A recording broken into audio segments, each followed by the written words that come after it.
The Drifter's Promise. The Texas sun beat down on three fresh graves as Ethan Cole stood alone in the cemetery, dust settling on his boots. Behind him, three children waited in a borrowed wagon, orphans now, just like he'd been once. His brother was dead. The ranch was drowning in debt. And these kids were looking at him like he had answers. He didn't. He was a drifter, a horsebreaker, a man who'd spent 20 years running from the very thing now staring him in the face, responsibility. But he'd made a promise at that graveside, and Ethan Cole had never broken his word. Until now, he'd never had to keep one that mattered. If you're watching from somewhere in this wide world, drop a comment with your city below. I want to see how far this story travels.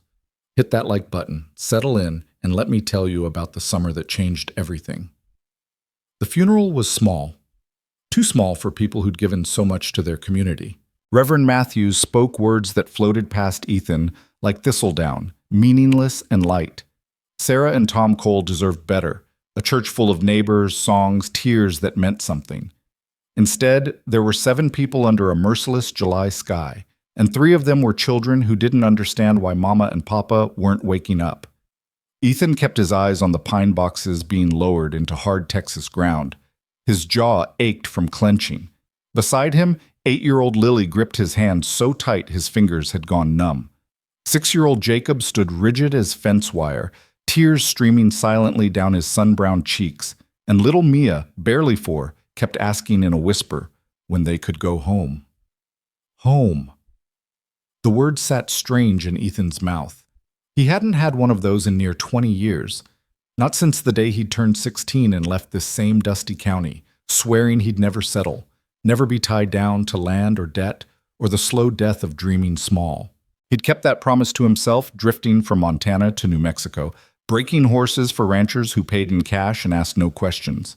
He'd been good at it, good at moving, good at leaving, good at belonging nowhere. Now Tom was gone. Cholera had swept through the ranch house like wildfire, taking him and Sarah within 3 days of each other. And Ethan, who'd received the telegram in a saloon 200 miles away, had ridden hard through 2 nights to get here, only to arrive 6 hours too late to say goodbye. Ashes to ashes, Reverend Matthews intoned. Lily's grip tightened. Ethan glanced down at her, this niece he barely knew, with Sarah's dark curls and Tom's serious eyes. She was trembling, holding herself together the way children do when the adults around them are falling apart. It broke something in his chest he didn't know could break.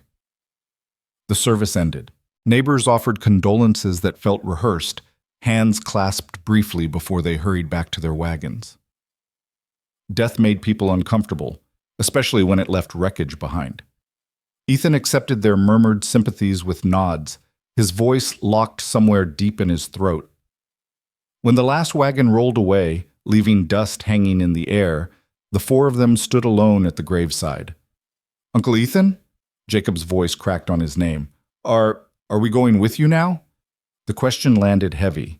Ethan looked at the boy, skinny, sun-worn, with eyes too old for 6 years.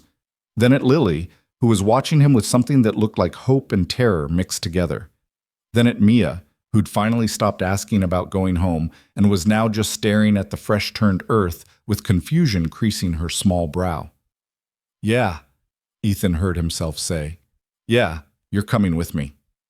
It was the only answer, but it felt like swallowing broken glass. The ranch house sat 3 miles outside of Limestone County, a weathered structure of rough-hewn timber and hope that had worn thin over the years. Ethan pulled the wagon up to the front porch as the sun began its descent, painting everything in shades of amber and shadow. The children climbed down silently. Lily helped Mia, holding her sister's hand as they approached the door like it might bite them. Jacob hauled a small canvas bag, everything they'd brought to town for the funeral, and waited. Ethan pushed open the door. The smell hit him first. Sickness. Death. The windows had been closed for days, and the July heat had turned the interior into something close to a tomb. Dishes sat unwashed in the basin. Laundry hung stiff on a line strung across the kitchen. A child's doll lay abandoned on the floor, one arm reaching toward nothing. "Wait here," Ethan told the children. He moved through the house, throwing open windows, letting air and light chase out the grief that had settled like dust over everything. In Tom and Sarah's bedroom, he found the bed still unmade, medicine bottles cluttering the side table. He gathered them quickly, shoved them in a crate, and carried it outside. The children didn't need to see that. When he returned, they hadn't moved. They stood in the doorway, three small statues of uncertainty. "It's all right," Ethan said, though he had no idea if that was true. "Come on in." Lily entered first, still holding Mia's hand. Jacob followed, his eyes darting around the familiar space as if seeing it for the first time. Mia made a small sound, something between a whimper and a sigh, and buried her face in Lily's skirt. "I'm hungry," Jacob whispered. Ethan exhaled. Right. Food. Children needed food. He moved to the kitchen, searching through the pantry. There wasn't much. Some flour, a few eggs that were probably still good, a haunch of salt pork hanging from a hook. He'd cooked over campfires for years, simple fare that kept a man moving. But feeding 3 children? That was different. He settled on scrambling eggs. It was hard to ruin eggs. He was wrong. The eggs came out rubbery and oversalted, more brown than yellow. He served them anyway, setting 3 plates on the rough-hewn table where Tom and Sarah had shared countless meals. The children sat, looking at the food like it might be a test. "Go on," Ethan said, softer than he meant to. Lily picked up her fork, took a small bite, swallowed with effort, but didn't complain. Jacob followed her lead. Mia pushed her eggs around her plate, tears welling up again. "I want Mama," she said. The words hung in the air, terrible and true. Lily reached over, touched her sister's arm. Mama can't." "I know." Mia's voice broke. "But I want her anyway." Ethan set down his own fork, his appetite gone. He had no idea what to say, no words that would fix this. So he said nothing, just sat there while Mia cried and Lily tried not to, and Jacob stared at his plate like the answers might be hidden in the ruined eggs. After a while, the crying stopped. Exhaustion settled over all of them like a blanket. "Where do we sleep?" Lily asked. Ethan glanced toward the back of the house. "Your old room's still there, same as before. And you?" "I'll take the spare room. Used to be mine, way back." Lily nodded. She gathered Mia up, motioned for Jacob to follow. "Come on, let's get ready for bed." They disappeared down the narrow hallway, and Ethan was left alone in the kitchen with 4 plates of inedible eggs and the crushing weight of his own inadequacy. He stepped out onto the porch, needing air, needing space. The night had settled full dark now, stars scattered across the sky like spilled salt. Somewhere out in the pasture, a horse whinnied. The sound was familiar, comforting. Horses he understood. Horses made sense. Children, though, children were a different kind of breaking. The first week was chaos dressed up as routine. Ethan woke before dawn, habit ingrained from years of ranch work, and found himself staring at the ceiling, trying to remember what day it was. The children woke later, creeping into the kitchen like ghosts, unsure of their place in this new reality. He tried to cook, burned oatmeal, scorched bacon, made biscuits that could double as weapons. Lily started taking over after the 3rd disaster, her small hands more capable than his when it came to the cook stove. She was 8 years old and already stepping into the role her mother had left behind. It gutted him every time he watched her do it. Jacob, meanwhile, shadowed Ethan's every move. If Ethan went to check the fences, Jacob followed. If Ethan mucked out the stalls, Jacob grabbed a smaller shovel and worked beside him. The boy said little, but his presence was constant, a silent question mark in boots too big for his feet. Mia was the hardest. She cried at odd hours, waking from nightmares that left her inconsolable. She refused to eat most days, picking at her food until Lily coaxed her into taking a few bites. And she asked for Mama constantly, dozens of times a day, as if repetition might bring Sarah back. Ethan had no answers for her, so he did what he knew. He worked. The ranch was in worse shape than he'd realized. Tom had been struggling for months before he died, debts piling up, cattle sold off to cover expenses, repairs left undone. The barn roof leaked, half the fences were sagging, the well pump was on its last legs. And there were bills, so many bills, medical expenses from the sickness, loans from the bank, credit at the general store that stretched back months. Ethan sat at Tom's old desk one night, ledger book open in front of him, numbers swimming before his eyes. He wasn't stupid. He could read and cipher well enough, but the sheer weight of what his brother had been carrying made his chest tight. "How'd you do it, Tom?" he muttered to the empty room. "How'd you keep all this together?" Silence answered. He closed the book, rubbed his eyes. Tomorrow he'd ride into town, talk to the bank, figure out what could be salvaged. Tonight, he just needed to sleep. But sleep didn't come easy. Down the hall, he heard Mia crying again, heard Lily's soft voice trying to soothe her, heard Jacob's bed creak as the boy tossed and turned. They were all drowning, and Ethan had no idea how to keep any of them afloat. By the second week, the neighbors started coming. First was Mrs. Halloran, a stout woman with iron-gray hair and a basket of preserves. She arrived unannounced, knocked once, and walked right in like she owned the place. "Good Lord," she said, surveying the cluttered kitchen. "You men are helpless." Ethan bristled. "We're managing." "Managing?" She gestured at the pile of unwashed dishes, the laundry heap in the corner, the floor that hadn't been swept in days. "Son, you're drowning. Where are the children?" "Out back, playing, I think." "Playing?" Mrs. Halloran shook her head. "Those babies need structure, routine. They need their parents," Ethan snapped. "But they're dead, so they've got me instead, and I'm doing the best I can." The words came out harsher than he meant. Mrs. Halloran's expression softened, pity creeping into her eyes. Ethan hated that look. "I didn't mean," she started. "I know. Thank you for the preserves. We appreciate it." He walked her to the door, polite but firm. She left reluctantly, glancing back at the house like she might call the county authorities if he didn't shape up soon. Maybe she should. Next came Pastor Reynolds, bringing a ham and religious platitudes that slid right off Ethan's back. Then old Mr. Chen from the neighboring ranch, offering to help with repairs and asking nothing in return. Then a parade of well-meaning folks who wanted to help but didn't know how, so they brought food and sympathy and left feeling like they'd done their duty. Ethan accepted it all with gritted teeth. He knew they meant well. But every visit felt like judgment, like proof he wasn't enough, couldn't be enough, would never be enough for these kids who deserved so much better. On Saturday, he took the children into town. They needed supplies, and he needed to face the bank before the next loan payment came due. Limestone was small, barely 200 souls, but it was the center of the county. Main Street boasted a general store, a bank, a schoolhouse, a church, and a saloon that did better business than all the others combined. Ethan hitched the wagon outside the general store and helped the children down. "Stay close," he told them. Inside, the store smelled of sawdust and peppermint. Mr. Walsh, the proprietor, greeted them with a sad smile.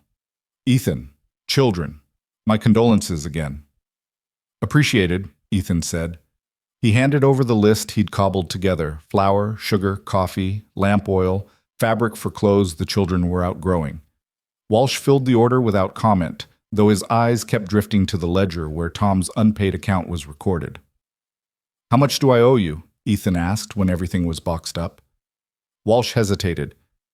"Well, there's Tom's outstanding balance, and today's order. How much total?" $47.60. Ethan pulled out his savings, money earned from years of drifting, kept in a leather pouch he'd sewn into his coat. He counted out $50, slid it across the counter. "That clears Tom's debt and today's. Keep the change." Walsh's eyebrows rose. "You sure?" I'm sure." He gathered the supplies, ushered the children back to the wagon. As they climbed aboard, a woman's voice called out, "Excuse me, Mr. Cole?" Ethan turned. A woman stood on the boardwalk, late 20s maybe, with auburn hair pinned simply and a dress that had seen better days, but was clean and carefully mended. She carried a satchel over one shoulder and looked at him with clear gray eyes that held neither pity nor judgment. "Yes?" "I'm Elena Wright. I teach at the school." She glanced at the children. "Lily and Jacob were my students before the sickness." Lily perked up. "Miss Wright!" "Hello, Lily." Elena's smile was warm, genuine. "Hello, Jacob, and this must be Mia." Mia hid behind Lily's skirt, peeking out shyly. Elena turned her attention back to Ethan. "I wanted to ask, Will they be returning to school when the term starts next month? The question caught him off guard. School? He hadn't thought that far ahead. I don't know. There's a lot to figure out. Of course. She paused, choosing her words carefully. I also wanted to say, if you need anything, help with the children or just someone to talk to, I live just beyond the church, the small white house with the blue shutters. That's kind of you? It's not kindness, it's community. She smiled again, this time at all of them. You're not alone in this, Mr. Cole, even if it feels that way. Before he could respond, she touched her hat brim and walked away, her skirt stirring dust as she went. Ethan watched her go, something unfamiliar settling in his chest. Not quite hope, but maybe the ghost of it. The third week brought disaster. It started with rain, the first real rain in 2 months. It should have been a blessing. Instead, it revealed just how bad the barn roof had gotten. Water poured through gaps in the shingles, soaking the hay, turning the dirt floor to mud. Ethan spent hours trying to rig tarps, but it was like plugging holes in a sinking ship. Then the well pump gave out completely. One morning he went to draw water, and the handle came off in his hand, rusted through. He stared at it, feeling something very close to despair. Uncle Ethan, Jacob appeared at his elbow. Is it broken? Yeah, buddy, it's broken. Can you fix it? I don't know.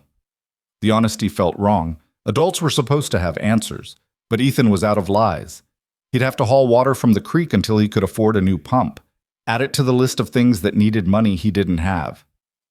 That afternoon, while he was patching fence line in the west pasture, Mia wandered off. He didn't notice at first. Lily had been watching her, but Lily was 8 and exhausted and grief-worn, and she dozed off in the shade of the porch. When Ethan returned to the house an hour later and found Mia gone, his blood turned to ice. Lily! His voice came out sharper than he meant. Where's Mia? Lily jerked awake, eyes wide. She was right here. Find Jacob. Search the house. I'll check the barn. They scattered. Ethan's heart hammered as he ran through every possible disaster. The creek, the well, the horses, the tools he'd left lying around. Mia was 4. 4-year-olds could find danger in a feather pillow. He found her 20 minutes later, curled up in the hayloft, asleep in the exact spot where Sarah used to read to the children on rainy days. Relief hit him so hard his knees almost buckled. He climbed up, gathered the sleeping child in his arms, and carried her down. Lily and Jacob were waiting, both crying with relief. I'm sorry, Lily sobbed. I'm sorry. I fell asleep. I didn't mean... Stop. Ethan's voice cracked. He set Mia down gently, then pulled Lily into a hug. This isn't your fault, you hear me? None of this is your fault. Jacob joined the embrace, and then Mia woke up and wormed her way in, and they stood there in the dusty barn, 4 broken people holding on to each other because it was all they had. That night, after the children were asleep, Ethan sat on the porch and let himself admit the truth. He was failing. The ranch was falling apart, the children were suffering, and he had no idea how to fix any of it. Pride had kept him isolated, refusing help, trying to prove he could handle this alone. But he couldn't. He was drowning. And if he didn't figure something out soon, he'd pull these kids down with him. The thought terrified him more than anything he'd ever faced. Sunday morning arrived with cloudless skies and heat that promised to be brutal by noon. Ethan woke to the sound of Lily already up, trying to get breakfast together. He found her in the kitchen, struggling to light the cook stove. Here, he said gently, taking the matches. Let me. Together they managed something resembling breakfast. Johnny cakes that were only slightly burned and coffee strong enough to strip paint. The children ate quietly, the near disaster with Mia still hanging over all of them. After breakfast, Lily cleared her throat. Uncle Ethan, it's Sunday. I know. Mama and Papa always took us to church on Sunday. Ethan's jaw tightened. He hadn't set foot in a church since he was 16, and he had no intention of starting now. But he looked at Lily's hopeful face, at Jacob waiting for his answer, at Mia playing with her fork. You want to go? Lily nodded. Please? He couldn't say no to that, so he hitched the wagon, helped them into their Sunday clothes, wrinkled but clean. and drove into town. The church was small, white-clapboard with a bell tower that had seen better days. Families streamed in, dressed in their best, greeting each other with warmth that felt foreign to Ethan. He guided the children inside, found a pew in the back, and sat down feeling like an imposter. The service began. Hymns were sung. Pastor Reynolds delivered a sermon about perseverance through trials. Ethan let it wash over him, his mind on the fence that needed mending and the bills that needed paying. Then, during a lull in the service, he noticed her. Elena Wright sat 3 rows ahead, her auburn hair catching the light that filtered through the plain glass windows. She was singing, not loud, but clear and true, and there was something about the way she held herself, shoulders straight despite the worn dress, that made Ethan think of wildflowers growing through cracked earth. As if sensing his gaze, she glanced back. Their eyes met. She smiled, small and kind, then turned her attention back to the front. Ethan looked away, feeling caught. After the service, people lingered outside, talking in clusters. Ethan was steering the children toward the wagon when Elena appeared, carrying a bundle wrapped in cloth. "Mr. Cole? Children." She knelt down to Mia's level. "How are you, sweetheart?" Mia actually smiled. "Okay. I'm glad." Elena stood, offering the bundle to Ethan. "I baked bread yesterday. Made too much, as usual. Thought you might could use it." Ethan took it, the weight warm in his hands. "You didn't have to." "I know, but I wanted to." She paused. "Actually, I was wondering if I might visit sometime this week to see how the children are doing. Professionally speaking, I want to make sure they're ready for school when it starts." It was a flimsy excuse. They both knew it, but Ethan found himself nodding anyway. "Sure, that'd be fine." "Wednesday afternoon?" "Wednesday works." Elena smiled, and it did something strange to Ethan's chest, made it feel less tight, less heavy, like maybe drowning wasn't the only option. "I'll see you then," she said, and walked away before he could second-guess the agreement. On the ride home, Lily looked at him sideways. "I like Miss Wright."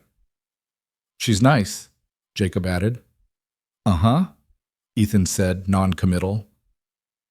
But that night, after the children were asleep and the house was quiet, he found himself thinking about gray eyes and a smile that held no pity. About someone who'd walked up to him and offered help without making him feel like a failure. About the possibility that maybe, just maybe, he didn't have to do this alone. Wednesday came faster than Ethan expected. He spent the morning trying to make the house presentable, cleaning dishes, sweeping floors, shoving clutter into closets. The children watched with amusement, clearly finding entertainment in his sudden concern for tidiness. "Uncle Ethan's nervous," Lily stage whispered to Jacob. "Am not," Ethan muttered. "Are too. You've swept the same spot 3 times. He looked down. She was right. He moved to a different spot, feeling ridiculous. At 2:00, a knock sounded at the door. Ethan opened it to find Elena Wright standing on his porch, basket in one hand and a smile on her face. "Afternoon," she said. "Afternoon, come in." She stepped inside, and Ethan was suddenly acutely aware of how shabby everything looked. The threadbare curtains, the scuffed floors, the furniture that had been old when Tom and Sarah bought it. But Elena's expression didn't change. She simply set her basket on the table and greeted the children like old friends. "How are my favorite students?" "Good," Lily said, grinning. "We found a bird's nest," Jacob added.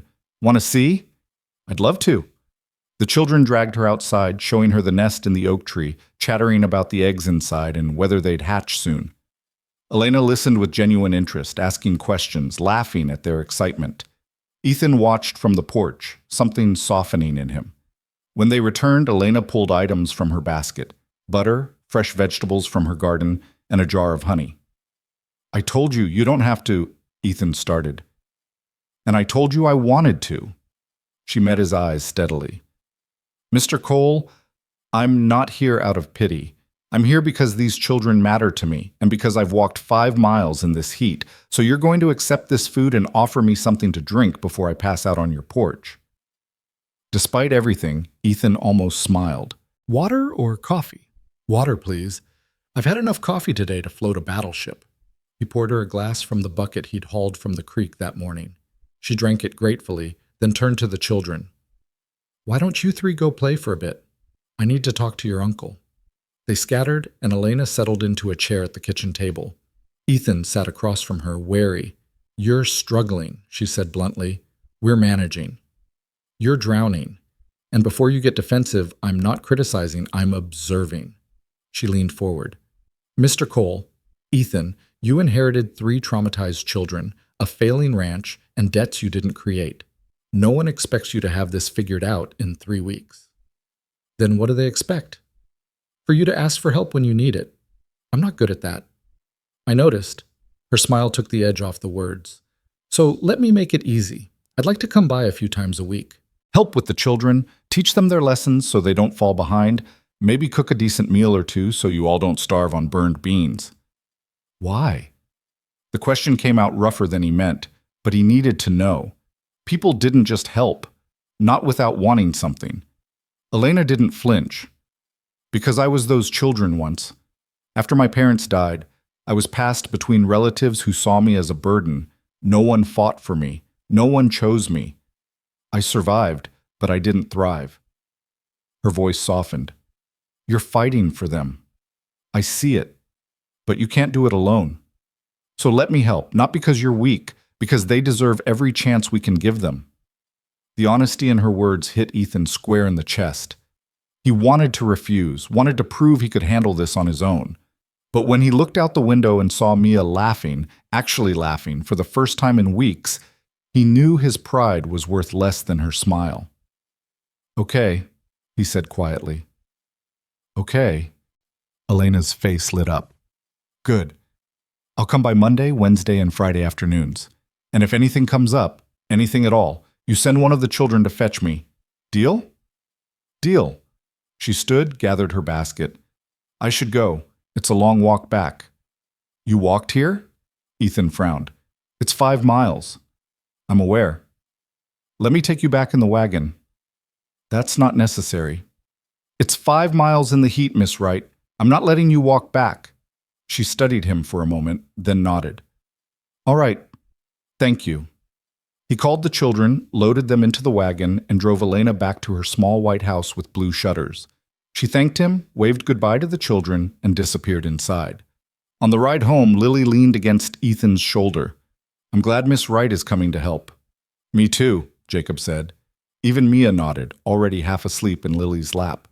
Ethan flicked the reins, guiding the horses toward home. For the first time since Tom died, the weight on his chest felt just a little bit lighter. Maybe they'd be okay after all. Maybe.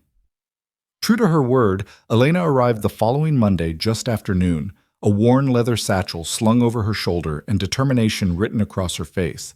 She knocked twice before entering, finding Ethan attempting to salvage lunch while the children watched with expressions that suggested they'd already accepted defeat.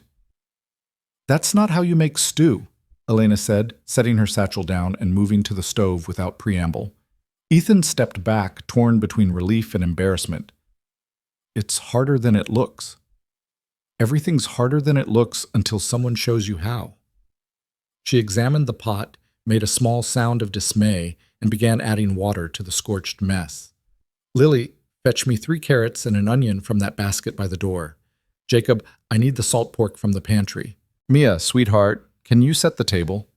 The children scattered to their tasks, moving with a purpose Ethan hadn't seen in weeks. Elena worked efficiently, her hands sure and practiced as she transformed his disaster into something that actually smelled edible. Within 20 minutes, a proper stew was simmering on the stove, filling the kitchen with warmth and the promise of a real meal.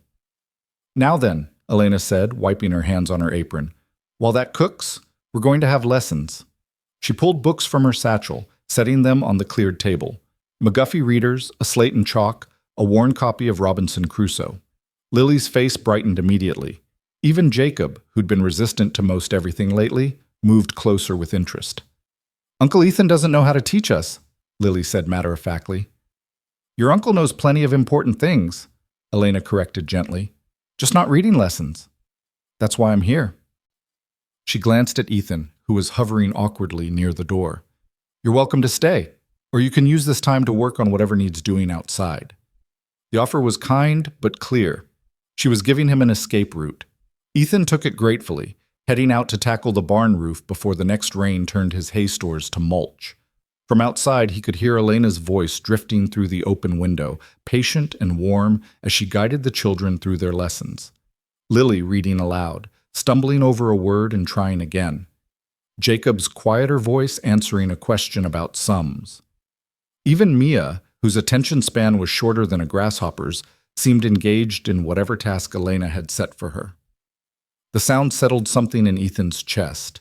This was what normal sounded like, what family was supposed to sound like.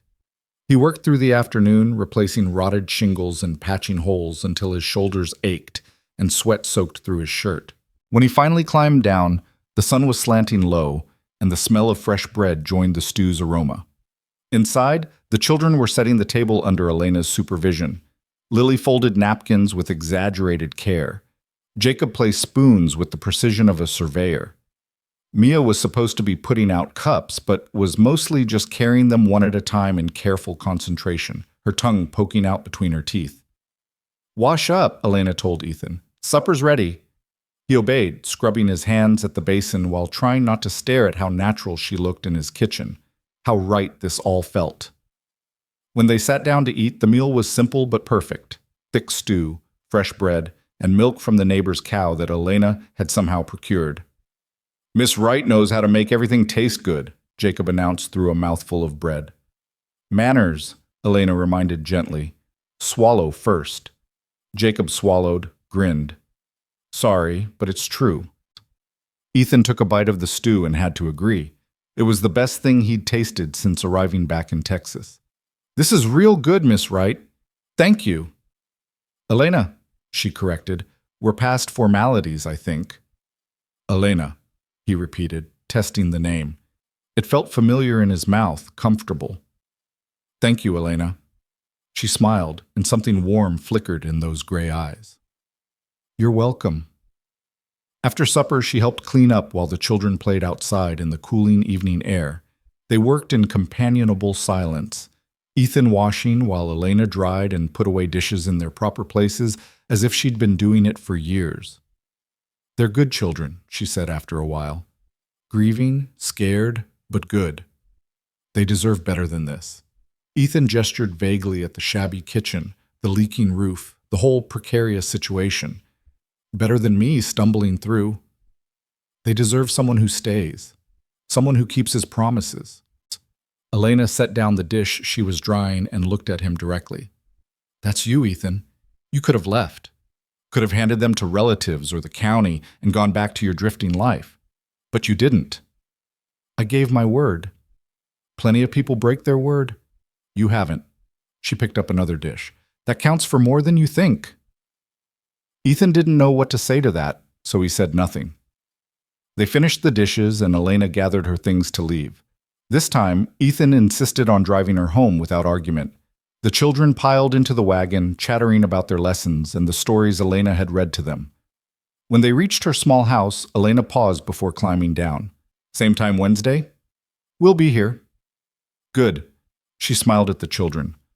"Practice your reading, Lily. Jacob, work on those sums I showed you. And Mia, remember what we said about using your words when you're upset." Mia nodded solemnly. "Use my words." "That's my girl." Elena climbed down, then looked back at Ethan. "You're doing better than you think. Trust yourself a little." She disappeared into her house before he could respond, leaving him with 3 tired children and the strangest feeling that maybe, possibly, things were starting to shift in the right direction. The next morning brought reality crashing back. Ethan rode to the bank in town, leaving the children with Mrs. Halloran, who'd agreed to watch them for a few hours despite her obvious disapproval of his housekeeping skills. The bank was a solid brick building that seemed designed to intimidate. Ethan stepped inside, hat in hand, and asked to speak with Mr. Thornton, the manager. He was shown to a small office where a severe man with wire-rimmed spectacles reviewed papers with the enthusiasm of an undertaker measuring a coffin. "Mr. Cole." Thornton didn't stand or offer his hand. "I've been expecting you." "I came to discuss Tom's loans." "Yes, $3,000 outstanding, plus interest accruing monthly." Thornton pushed a ledger across the desk. "Your brother was—" optimistic about his ability to repay. Ethan studied the numbers, his stomach sinking. $3,000 might as well have been $3 million. What are my options? Pay the full amount immediately, or make regular payments of at least $100 monthly. Thornton's expression suggested he thought neither option likely. Failing that, we'll have no choice but to foreclose on the property. How long do I have? 3 months.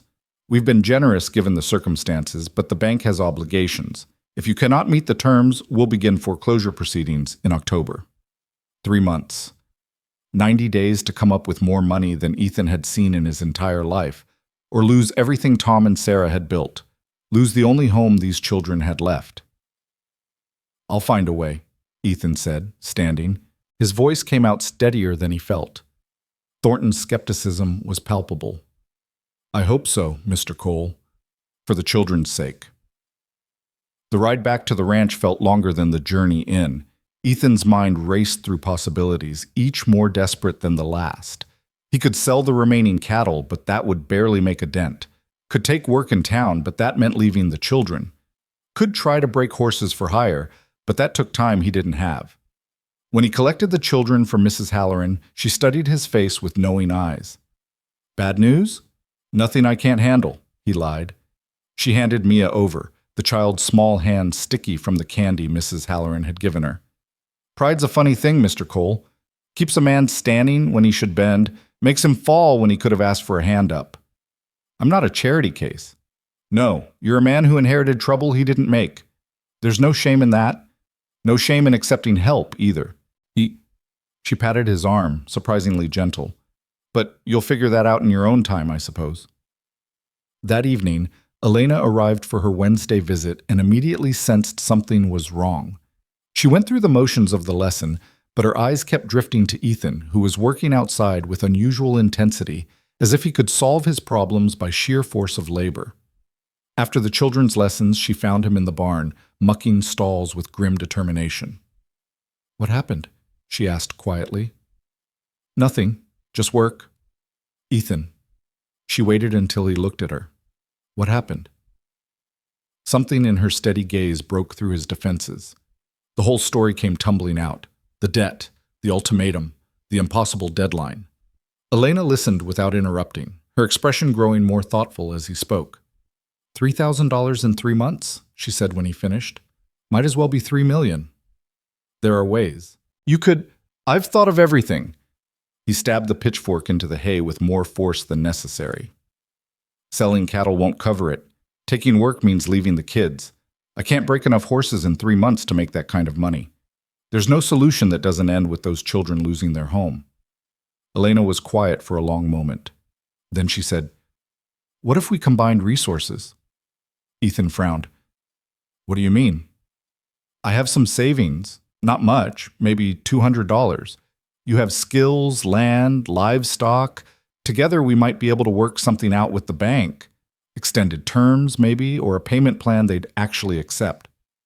I can't take your money. You're not taking it. I'm offering it. There's a difference. She moved closer, her voice firm. Ethan, I told you I was those children once. I meant it. I'm not going to stand by and watch them lose everything because you're too stubborn to accept help. It's not about stubbornness. Yes, it is. You think asking for help makes you weak, makes you less of a man, less capable of keeping your promise. Her eyes flashed. But here's the truth. Raising 3 children alone while trying to save a failing ranch doesn't make you strong. It makes you a fool. Real strength is knowing when you need help and having the courage to accept it. The words hit hard because they were true. Ethan looked at this woman, this near stranger who'd walked into his chaos and offered not pity but partnership, and felt something shift in his chest. Why? He asked. Why do you care so much? Because someone should have cared when I was small and alone, because those children deserve better than the hand they've been dealt, and because... She hesitated, then pressed on. Because I see something in you worth helping, something good, even if you can't see it yourself. Outside, the children's laughter drifted through the evening air. Lily was pushing Mia on the old rope swing, while Jacob chased fireflies with cupped hands. Simple moments of joy in the midst of everything falling apart. I don't know how to do this, Ethan admitted quietly. Any of this. Neither do I, Elena said. But we can figure it out together, if you'll let me. The offer hung between them, fragile and significant. Ethan thought about his brother, about the promise he'd made at the graveside, thought about 3 children who needed more than just survival, thought about this woman who'd appeared like some kind of answer to a prayer he hadn't known how to say. Okay, he said finally. Okay. Together. Elena's smile was like sunrise. Good. Now go clean up. You smell like you've been wrestling cattle. I was mucking stalls. Same principle. Go. I'll get supper started. Over the next 2 weeks, a routine emerged. Elena arrived every Monday, Wednesday, and Friday without fail, walking the 5 miles regardless of heat or weather. She taught the children their lessons, cooked meals that actually nourished instead of just filling bellies, and slowly brought order to the chaos that had consumed the house. But more than that, she brought hope. She knew how to make Lily laugh, drawing out the serious 8-year-old with stories and gentle teasing. She could coax Jacob out of his silences by asking about the things he noticed. The birds, the weather, the way horses moved. And with Mia, she had infinite patience, sitting with the little girl through tears and fears until the storms passed. Ethan watched her work, marveling at the transformation. The house began to feel less like a place they were all just surviving and more like somewhere they might actually live. Meals happened at regular times. Laundry got done. The children started to heal, slowly but surely, and somewhere in all of it, without Ethan quite noticing when it happened, Elena stopped being the helpful schoolteacher and became essential. One Friday evening, after the children were in bed, Elena and Ethan sat on the porch reviewing a plan they'd sketched out for the bank.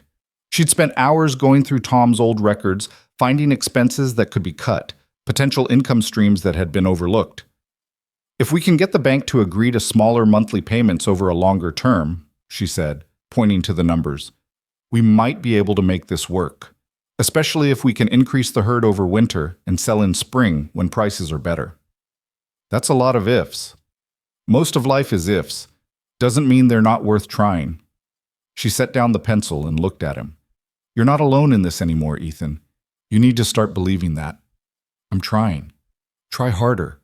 But she smiled as she said it, taking the edge off the command. Ethan studied her in the lamplight, the stubborn set of her jaw, the intelligence in her eyes, the quiet strength that radiated from her despite the worn dress and calloused hands. She'd walked into his disaster and started putting pieces back together without asking for anything in return. Why aren't you married? The question came out before he could stop it. Elena raised an eyebrow. That's forward. Sorry, not my business. No, it's all right. She was quiet for a moment, considering. I was engaged once, to a banker's son in the town where I was teaching before I came here. He wanted a wife who'd host parties and look pretty and never have opinions about anything important. I wanted more than that. What happened? I told him I'd accepted a teaching position here. He said I had to choose, him or the job. She shrugged. Turned out that was an easy choice. His loss. My freedom. She met his eyes. I'm not interested in being somebody's decoration. I want a partnership, mutual respect, someone who sees me as an equal, not a possession. She paused. That might be asking too much in this world, but I'd rather be alone than settle for less. That's not asking too much, Ethan said quietly. That's asking for exactly what you deserve. Something passed between them in the silence that followed. Recognition, maybe, or possibility. Elena looked away first, gathering her papers with careful attention. It's late. I should go.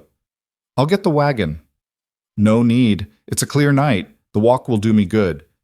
Elena, it's 5 miles in the dark. And I've walked it a dozen times. I'll be fine. But she hesitated at the door, looking back at him. Same time Monday? We'll be here. After she left, Ethan sat on the porch for a long time, watching the stars wheel overhead and trying to untangle the knot of feelings in his chest. Gratitude, certainly. Respect. And underneath it all, something warmer, more dangerous. Something that felt suspiciously like hope mixed with longing. He pushed it aside. Elena was helping with the children, nothing more. She'd made her position clear. She wanted partnership, equality, respect. She wasn't looking for some rough-edged drifter with more problems than solutions. But damn if that smile of hers didn't make him think about possibilities he had no business considering. The following Monday, Elena arrived to find chaos. Mia had been sick all night. Nothing serious, just a stomach bug. But she was miserable and clingy, refusing to let anyone more than 3 feet away without wailing. Lily was exhausted from helping care for her sister. Jacob had retreated into silence again, spooked by the illness that echoed too closely of how they'd lost their parents. And Ethan looked like he hadn't slept in 2 days, because he hadn't.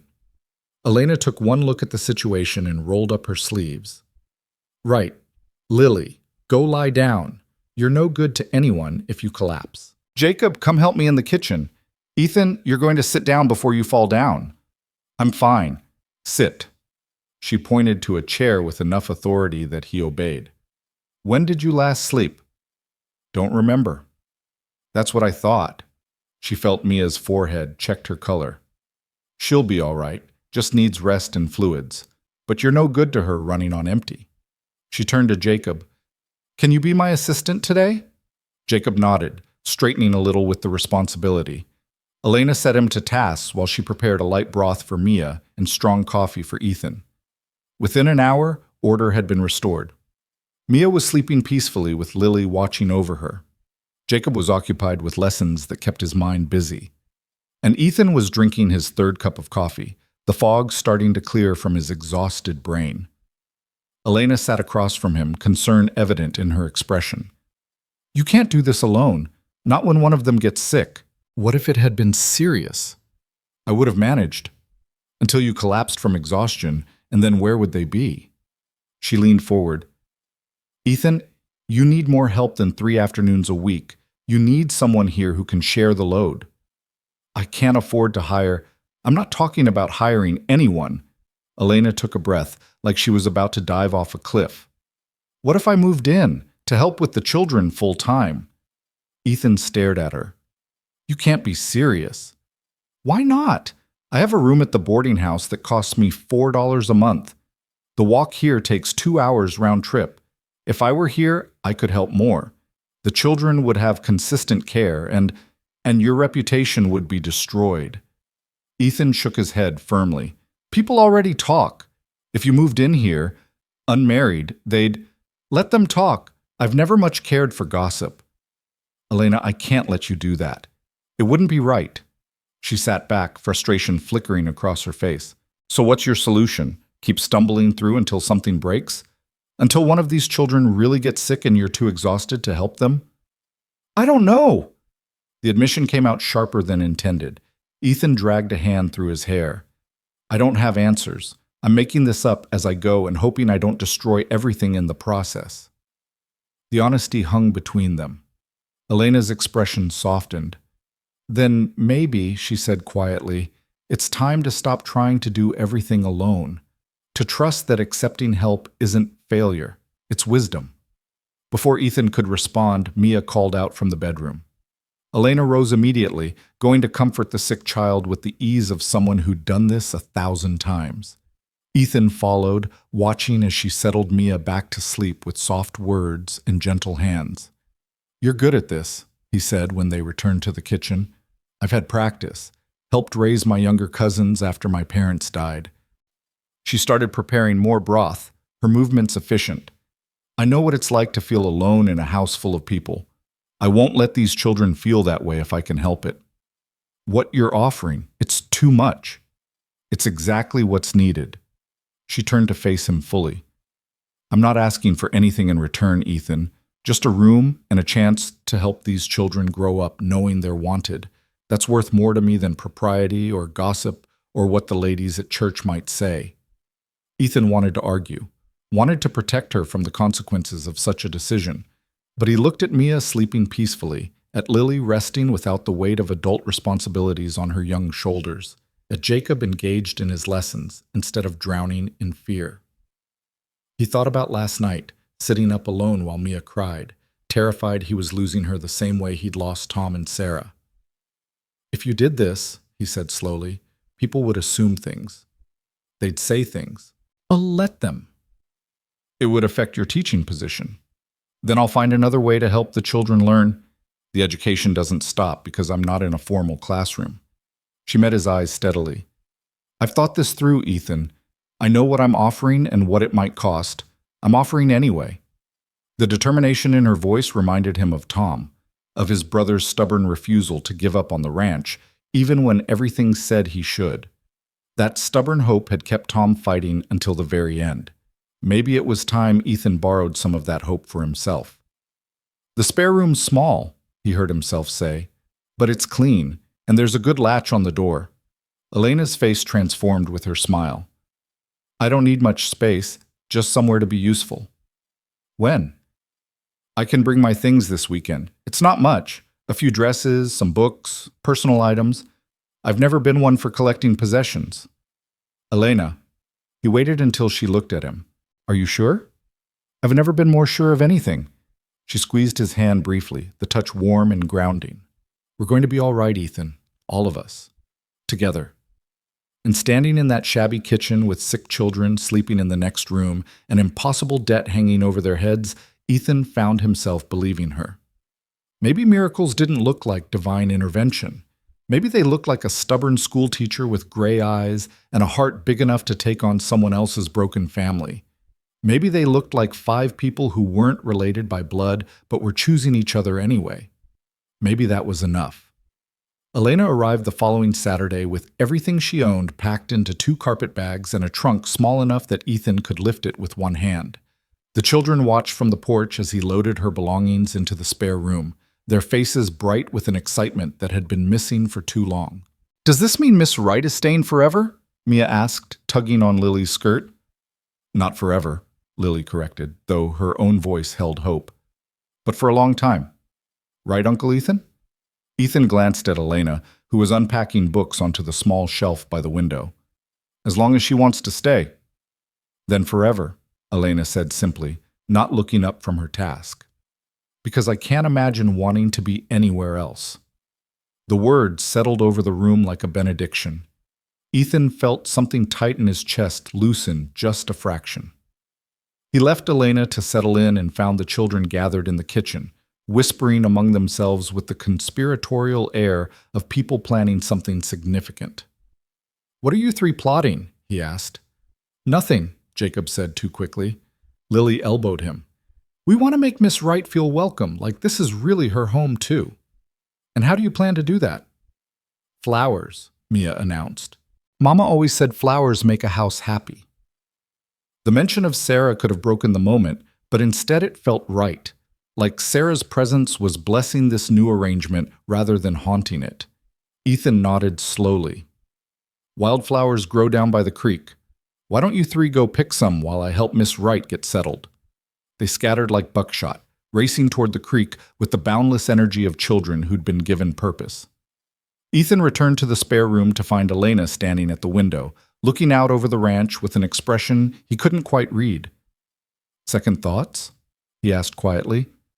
Not even first ones. She turned and her smile was soft. I was just thinking how different this view is from my boarding house window. There, I looked out at Mrs. Chen's laundry line and the back of the general store. Here. She gestured at the endless Texas sky, the rolling pasture, the children's distant figures near the creek. Here I can see the whole world. It's not much of a world. Dusty, half-broken, drowning in debt. It's honest, Elena said. And it's real. That's more than most people have. She moved past him to continue unpacking, pulling out a framed daguerreotype that she set carefully on the small table. 2 people, a man and woman, stared solemnly at the camera. My parents! It's the only picture I have of them. Ethan studied the image. The woman had Elena's eyes. The man had her stubborn chin. How old were you when they died? 7. Fever took them both within a week. She touched the frame gently. I barely remember their voices anymore, but I remember feeling safe with them, like the world made sense. She looked at him. That's what I want for Lily and Jacob and Mia. That feeling of safety, of belonging somewhere. Even if that somewhere is falling apart, especially then. Anyone can feel safe when everything's perfect, Real safety is knowing someone will fight for you, even when everything's burning down. She straightened, brushing dust from her skirt. Now, are you going to stand there looking philosophical, or are you going to help me figure out where to put these books? The next few days revealed just how much Elena's constant presence changed everything. Mornings developed a rhythm. Ethan would wake to find her already in the kitchen, coffee brewing and breakfast taking shape. The children would stumble out to find clean clothes laid out and warm food waiting. Lessons happened at the kitchen table while Ethan worked outside, and he'd return for lunch to find actual food instead of his usual burnt offerings. But it wasn't just the practical help. Elena brought life back into corners of the house that had gone dark. She sang while she worked, old ballads and folk songs that the children picked up and hummed throughout the day. She told stories at bedtime that had all three children begging for just one more. She laughed easily and often, a sound that echoed through rooms that had known too much silence. And slowly, carefully, she started pushing Ethan to be better than he thought he could be. "You're too gentle with that fence post," she observed one afternoon, watching him work. "It needs to be driven deeper or the next storm will knock it over." Ethan paused, hammer raised. "You know fence building now? I know half measures don't hold. Do it right the first time or you'll be doing it again in a month." She handed him a longer post. "Here, use this one instead." He took it, shaking his head but smiling despite himself. Bossy. "Helpful," she corrected. "There's a difference." She was right, of course. She usually was. The new post held firm where the shorter one would have failed. It was a small thing, but it represented something larger. The way Elena saw potential in places Ethan had stopped looking. She saw the ranch not as it was, but as it could be, and somehow that vision was contagious. The children bloomed under her care. Lily started smiling more, the weight of responsibility lifting as Elena took on the maternal role with quiet authority. Jacob's silences grew shorter, replaced by questions about everything from why the sky was blue to how birds knew where to fly in winter. And Mia, sweet, fragile Mia, began to heal in ways that broke Ethan's heart and pieced it back together simultaneously. One evening, nearly 2 weeks after Elena had moved in, Mia crawled into Elena's lap during story time and said, "I love you, Miss Wright." The room went still. Elena's eyes filled with tears she didn't bother to hide. "I love you too, sweetheart," she whispered, holding the little girl close. "So very much." Lily and Jacob exchanged glances, then moved closer, creating a tangle of arms and affection that spoke louder than any words could. Ethan watched from the doorway, his throat tight with emotion he didn't have names for. Later, after the children were asleep, he found Elena on the porch, wrapped in a shawl against the cooling night air. "You all right?" he asked, settling into the chair beside her. "Better than all right." She wiped at her eyes, laughing softly. "I didn't expect that to hit me so hard. Children loving me, I mean. It feels like you matter? Like I belong." She looked at him. "Is that strange, to feel like you belong somewhere you've only been for 2 weeks?" "I don't think time has much to do with belonging. Tom and I grew up in this house, but I never felt like I belonged here until—" He trailed off, surprised by the realization. "Until? Until you came." The admission cost him something, but it felt necessary. "You made it feel like a home instead of just a place I was stuck." Elena's expression softened in the lamplight. "You're not stuck, Ethan. You chose to stay. There's a difference." Doesn't always feel like a choice when you're drowning in debt and have no idea what you're doing. None of us know what we're doing. We're all just making our best guesses and hoping we don't destroy everything in the process. She pulled the shawl tighter. "But we're doing it together now. That has to count for something." Before Ethan could respond, thunder rumbled in the distance. They both looked up to see lightning flickering on the horizon, the first real storm in weeks rolling in from the west. "We should get inside," Elena said, standing. The storm hit an hour later with the fury of something that had been building for days. Rain hammered the roof, finding every weak spot in Ethan's recent repairs. Wind rattled the windows and sent something clattering across the yard. And thunder shook the house so hard that Mia woke screaming.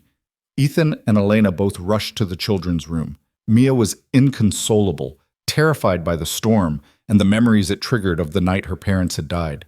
Another storm, another time of chaos and fear. Shh, baby, it's all right, Elena soothed, gathering the little girl into her arms. It's just noise, it can't hurt you. But Mia couldn't be calmed. Her sobs were ragged, desperate, the kind that came from a grief too big for her small body to hold. Lily and Jacob were awake too, trying to help but looking scared themselves. Come on, Ethan said, making a decision. Everyone to the kitchen. We'll ride out the storm together. They gathered around the kitchen table, Elena holding Mia while Lily pressed close to her other side. Jacob sat next to Ethan, flinching at each crack of thunder. The lamp flickered as wind found its way through cracks in the walls. Tell us a story, Lily said suddenly, looking at Elena. Please, like you do at bedtime. Elena glanced at Ethan, who nodded. She shifted Mia in her arms and began to speak, her voice cutting through the storm's fury. Once, in a kingdom far from here, there lived a girl who was afraid of thunder. The story unfolded, a tale of courage and kindness, of facing fears and finding strength in unexpected places. Elena's voice never wavered, steady and sure, even when lightning lit up the kitchen and thunder made the dishes rattle. The children hung on every word, the storm gradually becoming background noise to the narrative. By the time the story ended with the girl discovering she'd been brave all along, the worst of the storm had passed. Rain still fell, but gentler now.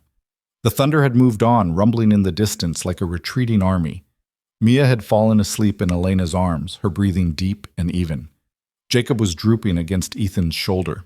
Only Lily remained fully awake, looking between the two adults with an expression beyond her years. Uncle Ethan, she said quietly. Yeah, sweetheart. Are you and Miss Wright going to get married? The question landed like a thunderbolt of its own. Ethan felt heat creep up his neck. Elena's eyes widened, but she didn't look away. Why would you ask that? Ethan managed. Because Mama and Papa used to look at each other the way you two do, like they were having a whole conversation without words. Lily yawned. And because it would be nice to be a real family again. Before either adult could formulate a response, Lily stood and shuffled back to her room, leaving them alone with a sleeping Mia and an unconscious Jacob. The silence stretched, uncomfortable and charged. Children notice everything, Elena said finally, her voice carefully neutral. Apparently. Ethan lifted Jacob gently. I should put him to bed. I'll take Mia. They moved through the quiet house, settling the children back into their beds.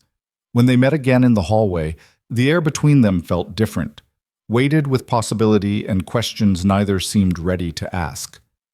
Elena, it's late, she cut him off gently. We should both get some sleep. Tomorrow's going to be busy cleaning up after the storm. She disappeared into her room before he could say whatever had been forming in his mind. Ethan stood in the dark hallway for a long moment, trying to untangle the knot of feelings in his chest. Lily was right. He did look at Elena differently than he looked at anyone else. Somewhere between her moving in and tonight, something had shifted. She wasn't just the helpful school teacher anymore. She was becoming essential in ways that had nothing to do with cooking or teaching or managing children. She was becoming his. Except she wasn't. She'd offered partnership, help with the children, a solution to an impossible situation. She hadn't offered anything more. And Ethan had no right to want more when she'd already given so much. He retreated to his own room, but sleep was a long time coming. The storm's aftermath revealed damage worse than Ethan had feared. 3 sections of fence were down, the chicken coop had lost half its roof, and the creek had flooded, washing away the small footbridge the children used to reach the wildflower meadow. It would take days to repair everything, time he didn't have with other work pressing. But when he went out after breakfast to survey the damage, he found he wasn't alone. Elena appeared beside him, wearing an old pair of Tom's work pants rolled up at the ankles and one of his shirts tied at the waist. What are you doing? Ethan asked. Helping. You'll need extra hands for this. She picked up a hammer from his toolbox. Point me at something that needs fixing. You can't. I can, and I am. Now stop wasting time arguing and tell me what needs doing. They worked side by side through the morning, Elena proving surprisingly capable with tools and repairs. She might have been a school teacher, but she'd grown up in ranch country and knew her way around hard work. Together they patched the chicken coop, cleared debris from the yard, and started on the fence repairs. Watching her drive fence posts with determined efficiency, Ethan felt something dangerous blooming in his chest. This wasn't gratitude anymore. This wasn't simple appreciation for help offered and given. This was something deeper, more complicated. This was falling. He tried to push it aside, focus on the work. But Elena kept doing things that made it impossible, like pausing to show Jacob how to hammer nails straight, or stopping mid-task to point out a hawk circling overhead, or laughing when she hit her thumb and swearing with surprising creativity before catching herself and glancing guiltily at the children. By afternoon, they'd made significant progress. The fence was half repaired, the worst of the storm damage cleared. They worked in comfortable silence, the kind that spoke of understanding rather than absence of words.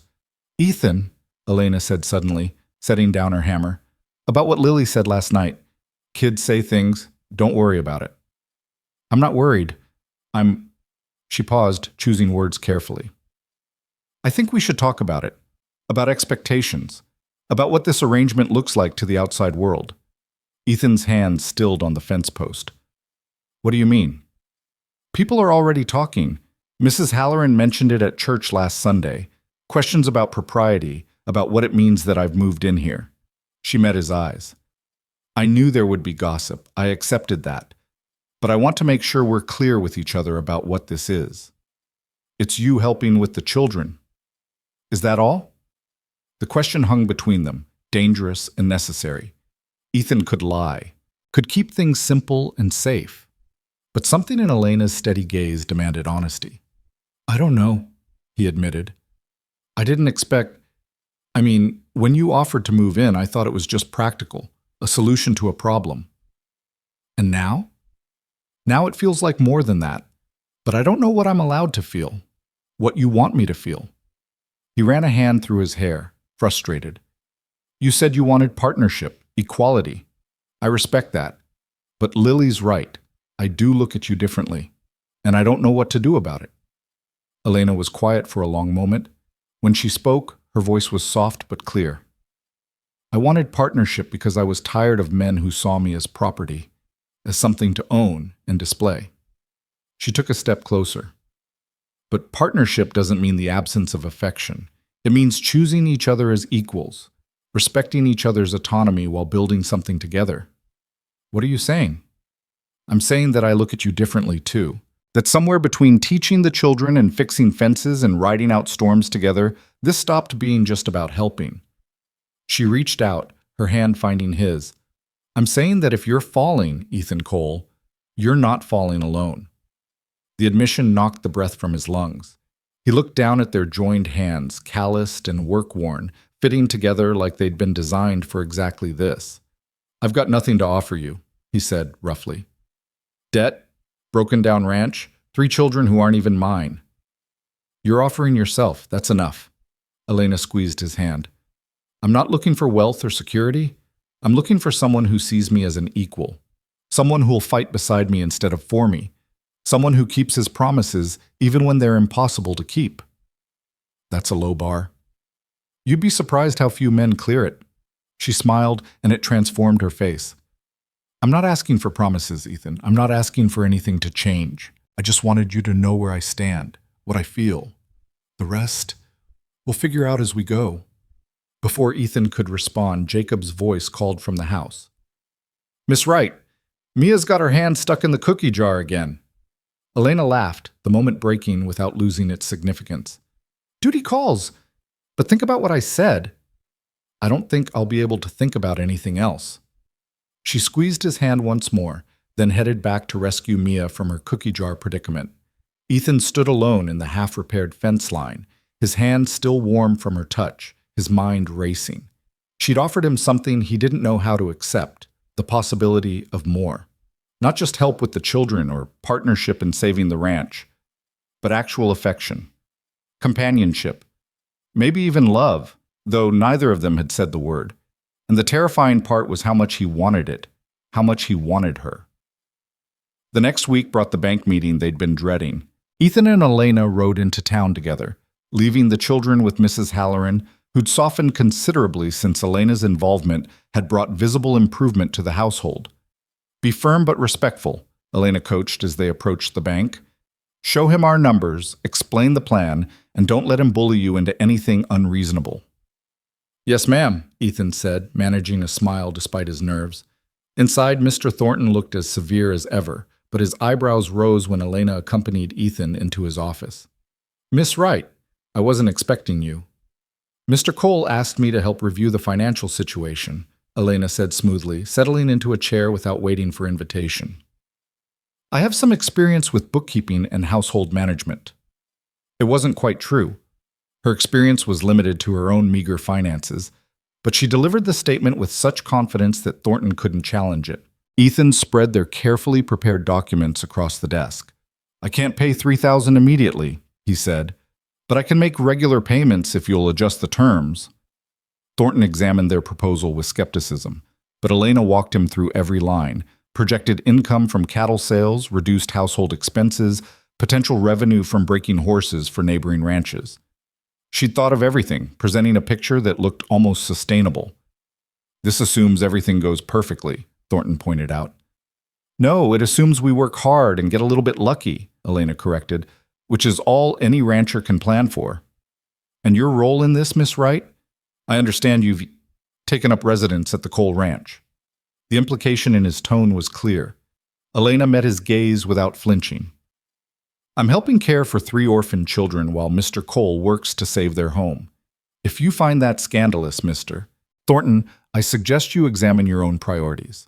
Thornton's jaw tightened. For a moment, Ethan thought they'd lost, that Elena's boldness had cost them everything. But then, surprisingly, Thornton's expression shifted into something that might have been respect. "I see." He reviewed the papers again. $60 monthly for the next 5 years. Miss one payment, and we foreclose immediately. And I want quarterly reports showing you're meeting these projections. It wasn't generous, but it was possible. Barely. Ethan felt Elena's hand find his under the table, squeezing encouragement. "We'll take it," Ethan said. Thornton prepared the paperwork, and they signed, Ethan's hand only slightly unsteady as he committed to 5 years of crushing payments. When they emerged from the bank into bright sunlight, Elena let out a breath she'd been holding. "We did it." "You did it," Ethan corrected. "If I'd gone in there alone, he would have eaten me alive." "Then it's good you didn't go alone." She linked her arm through his as they walked toward the wagon. "That's the whole point, remember? We're in this together." On the ride home, they were both quiet, processing what they'd committed to. 5 years of $60 monthly payments meant 5 years of no mistakes, no bad luck, no room for error. It was terrifying, but it was also possible, and possibility was more than they'd had this morning. "Ethan?" Elena's voice broke the silence. "Yeah? When we get through this, and we will get through this, what do you want? For yourself, I mean, not the ranch or the children, but you." The question surprised him. Nobody had asked what he wanted in longer than he could remember. "I don't know, never thought that far ahead. Think about it now." He considered, watching the familiar landscape roll past. "I want to stop running.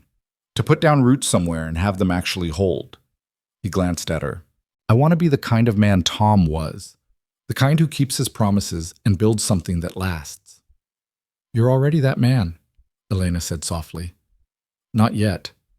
But maybe I'm getting there." They rode in silence for a while longer, and then Elena said, "I want a real home.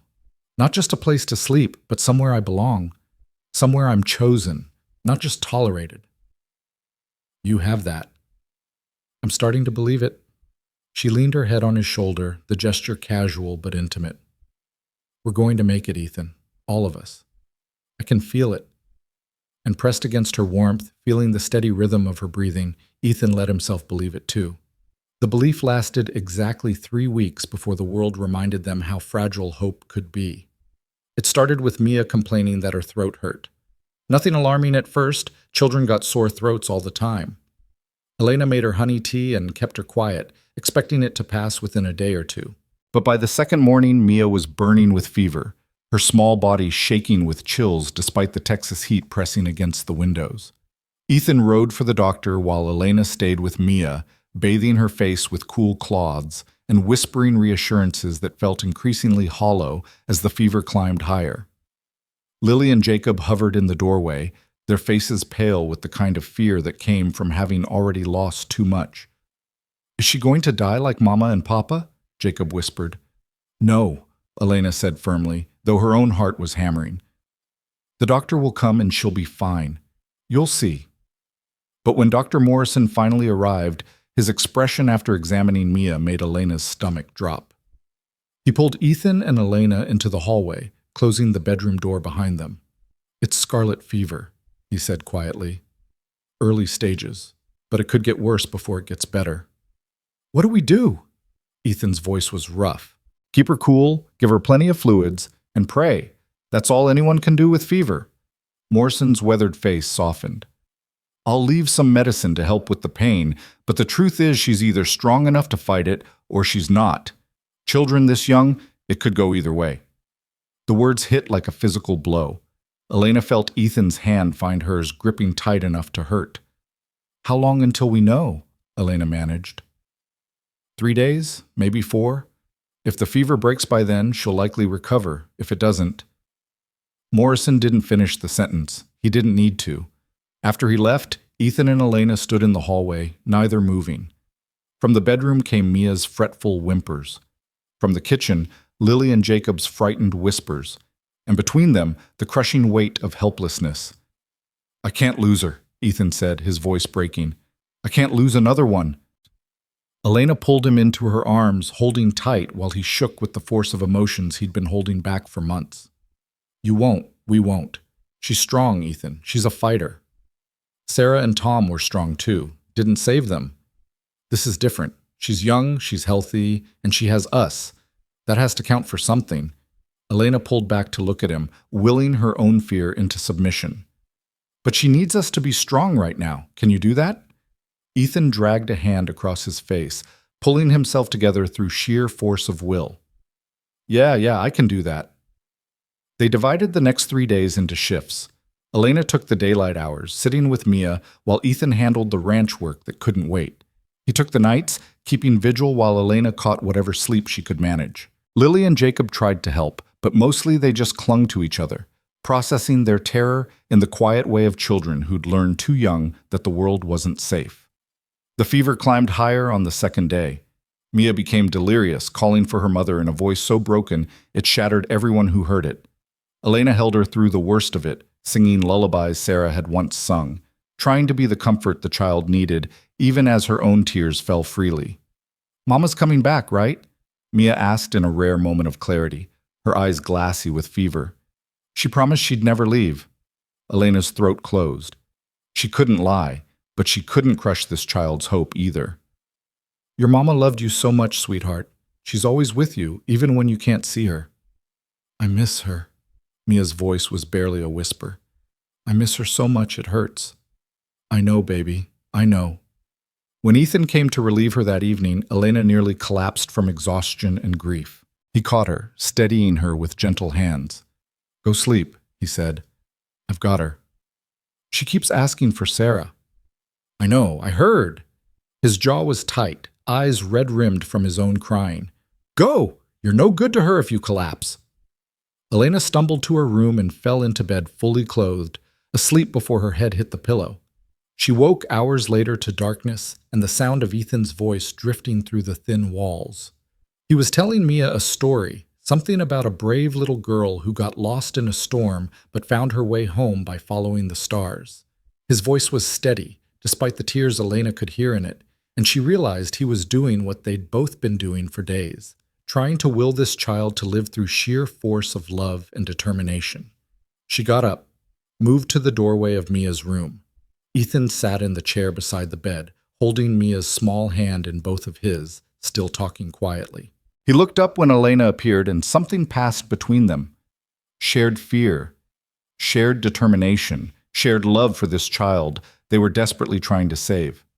Elena moved to the other side of the bed, taking Mia's other hand.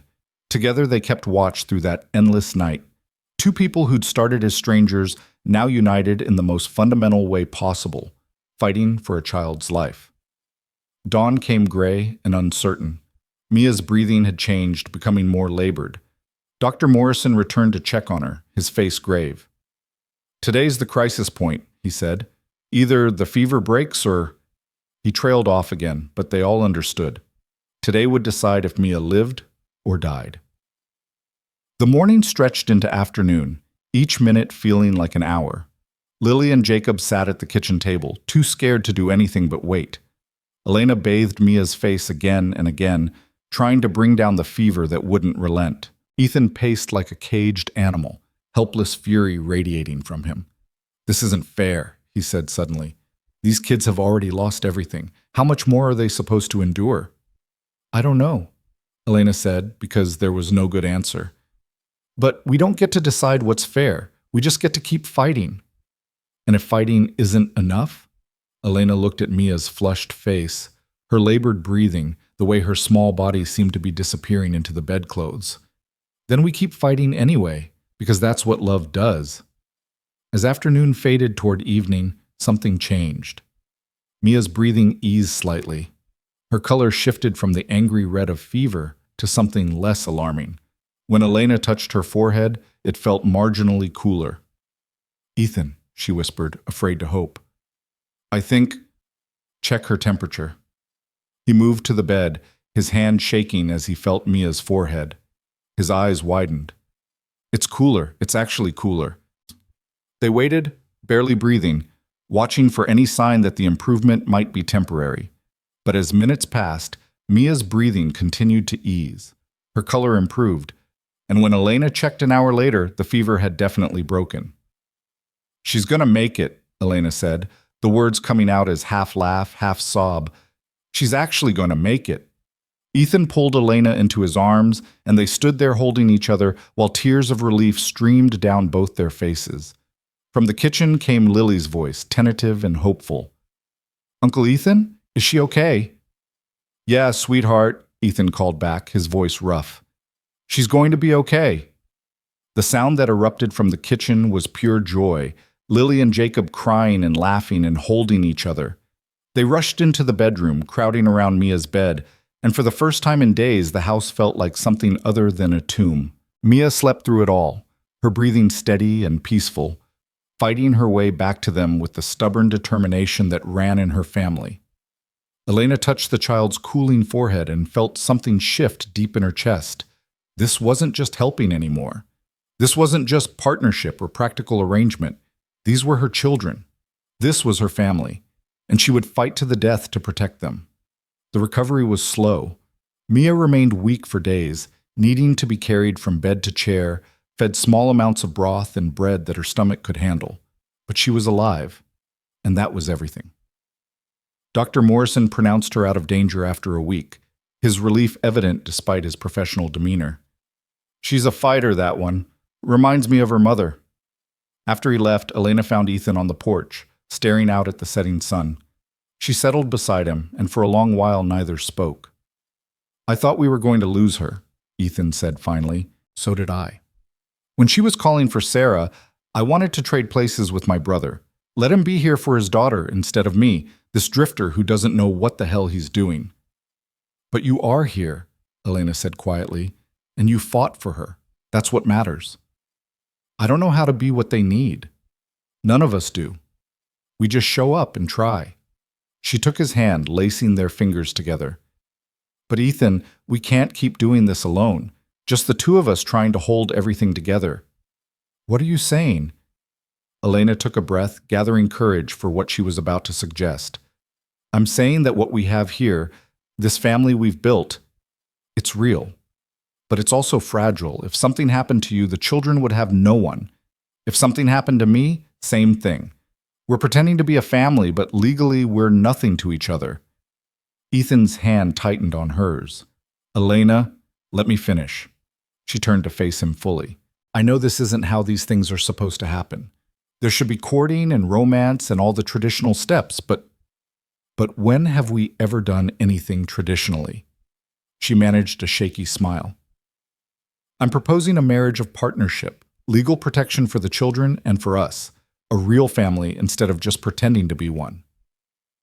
The silence that followed felt enormous. Ethan stared at her, his expression unreadable in the dying light. "You're asking me to marry you?" "I'm asking us to make official what we've already become." Partners, co-parents, people who've chosen each other and these children. Elena's voice steadied. I'm not asking for a fairy tale, Ethan. I'm asking for honesty and commitment and the legal right to protect these children if something happens to either of us. That's the most practical marriage proposal I've ever heard. Is there a romantic one you'd prefer? Elena tried to keep her tone light, but her heart was hammering. Ethan stood, pulling her to her feet. In the fading light, his face was all plains and shadows, but his eyes were clear. The truth is, I've been half in love with you since you showed up with that first basket of bread and called me out for drowning. The other half fell the night you held Mia through the fever and sang her mother's lullabies. His hands came up to frame her face. So no, I don't need romance or pretty words. I need you. These kids need you. And if you're offering to make that permanent, then yes. 1,000 times yes. Elena's breath caught. You're sure? Because once we do this, there's no going back. You'll be stuck with a stubborn woman who has opinions about everything. And you'll be stuck with a drifter who's still figuring out how to be a decent father and rancher. Ethan smiled, and it transformed his face. Sounds like a fair trade. She laughed, and then she was crying, and then his lips were on hers and everything else fell away. The kiss was tentative at first, testing, but it quickly deepened into something that spoke of months of restraint finally breaking. When they pulled apart, both breathing hard, Elena felt like she'd been fundamentally altered. We should probably tell the children, she said. Probably. But Ethan made no move to let her go. Give me another minute first. I want to remember this. They stood wrapped in each other as full dark settled over the ranch, two broken people who'd somehow managed to piece each other back together. Inside, the children were safe and healing. Ahead, 5 years of brutal loan payments and uncertain futures awaited. But right now, in this moment, they had each other. And that was enough. The next morning, they gathered the children in the kitchen. Lily, Jacob, and a still weak Mia sat at the table, looking curious and slightly worried by the formal summons. Are we in trouble? Jacob asked. Nobody, Ethan said, settling into a chair across from them. Elena remained standing beside him, her hand on his shoulder. We have something to tell you, something important. 3 pairs of eyes fixed on them, waiting. Miss Wright and I are getting married, Ethan said simply. If that's all right with you 3. The silence lasted exactly 2 seconds before Lily launched herself at Elena with a shriek of joy. Jacob followed, and even Mia managed to shuffle over for the group embrace that followed. Does this mean Miss Wright will be our new mama? Mia asked, her voice small but hopeful. Elena knelt down to the child's level, taking both small hands in hers. I could never replace your mama, sweetheart. She'll always be your mother, and she'll always love you. But if you'll let me, I'd be honored to be someone who loves you and takes care of you too. Like a second mama? Lily asked. If you want, or just Elena. Whatever feels right to you. I want you to be our mama, Mia declared. Our second mama who stays. Elena's eyes filled with tears for what felt like the 100th time in a week. Then that's what I'll be. Jacob looked at Ethan. Does this mean you're staying? Really staying? Forever? Forever, Ethan confirmed, pulling the boy into a hug. I'm not going anywhere. None of us are. The celebration was quiet but genuine, smiles that had been absent for too long, laughter that felt like healing. They made plans over breakfast, the children inserting their opinions about everything from what Elena should wear to whether they could have cake. Can we have the wedding here? Lily asked. At the ranch? Elena and Ethan exchanged glances. We were thinking just a simple ceremony at the church, Elena said. Nothing fancy. But the ranch is home, Lily insisted, and weddings should be at home. The child had a point. Besides, a church wedding meant facing the gossip and judgment that had been building for months. Getting married at the ranch, with just the children and maybe a witness or two, felt more honest. At the ranch it is, Ethan agreed. They decided on the following Saturday, giving them just enough time to make basic preparations. Elena would need a dress, nothing fancy, but something better than her everyday worn calico. Ethan would ride to town for a license and to ask Pastor Reynolds to perform the ceremony. The week passed in a blur of preparation and normalcy intertwined. Mia continued to recover, gaining strength daily. Ethan worked on fence repairs and caught up on ranch tasks that had been neglected during the crisis. Elena divided her time between caring for Mia and preparing for a wedding she'd never quite imagined having. Mrs. Halloran, when she heard the news in town, arrived at the ranch unannounced with a package wrapped in brown paper. "It was my daughter's," she said gruffly, thrusting it at Elena. "She's married and moved to California, won't be needing it again. Thought you might could use it." Elena unwrapped the package to find a simple but beautiful dress in soft cream cotton, with lace at the collar and cuffs. It was the kindness behind the gift that made her throat tight. "Mrs. Halloran, I can't." "You can, and you will. Someone needs to make sure you don't get married looking like you just came in from mucking stalls." The older woman's expression softened. "You're doing a good thing here, Miss Wright. Those children needed someone like you. And that stubborn fool needed someone to knock some sense into him." "Thank you," Elena managed, "for everything, including all the judgment and lectures. They helped too, in their way." Mrs. Halloran actually smiled. "Well, someone had to keep you both honest."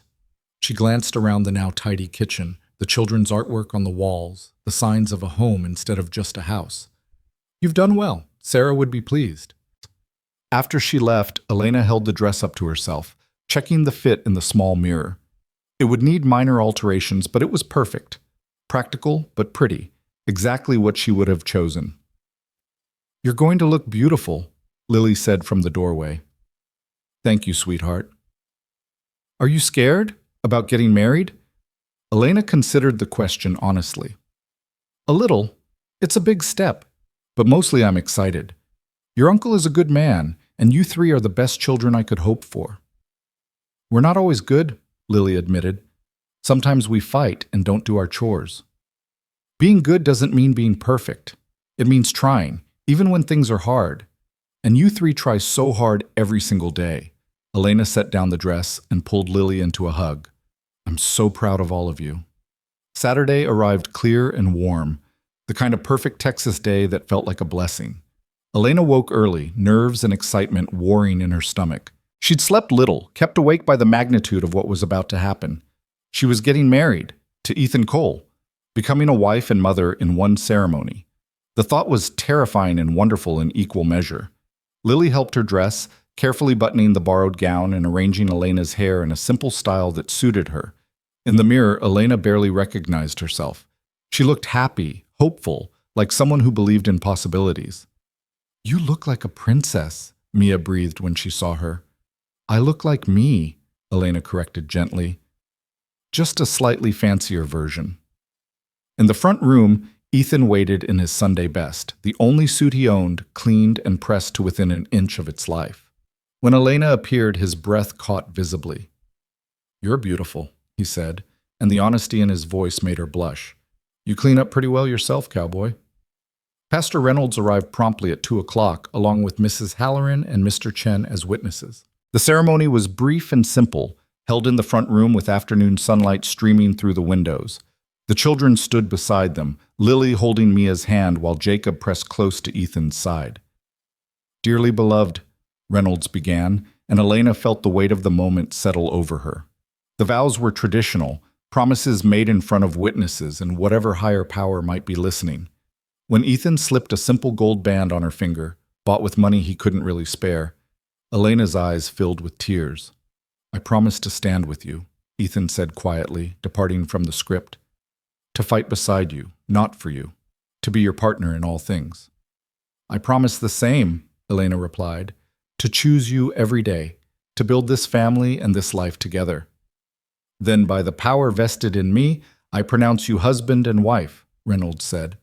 "You may kiss your bride."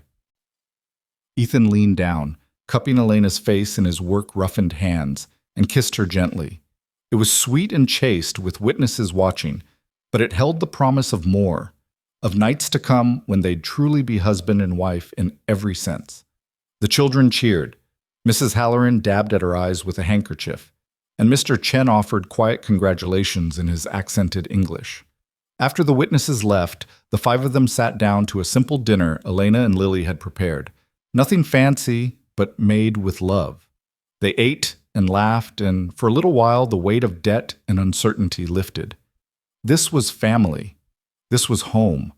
This was what they'd all been fighting for. That night, after the children were asleep, Ethan and Elena stood together on the porch, husband and wife now in truth as well as practice. Elena leaned against his shoulder, tired but content. "We did it," she said softly. "We did." Ethan's arm came around her waist, holding her close. "No going back now." "Would you want to, if you could?" "Not for anything in the world." He pressed a kiss to her temple. "You've given me something I never thought I'd have. A home. A family. A reason to stop running. You gave me the same thing, a place to belong. Children to love. A partner who sees me as an equal." She tilted her face up to his. "We saved each other, I think." "Then I'd say that makes us even." They stayed there for a long while, wrapped in each other and the quiet night. Two people who'd found their way home through storms and struggles and stubborn determination. Inside, 3 children slept peacefully, finally secure in the knowledge that they were wanted, chosen, and loved. The ranch still faced crushing debt. The future was still uncertain. There would be hard days ahead, struggles and setbacks and moments when everything seemed impossible. But they would face it together, as husband and wife, as parents and partners, as a family they'd chosen to become.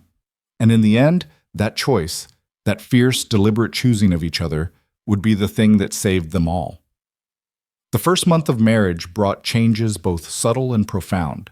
Elena moved her few belongings from the spare room into Ethan's, and though the practical arrangement made sense, the intimacy of sharing space took adjustment.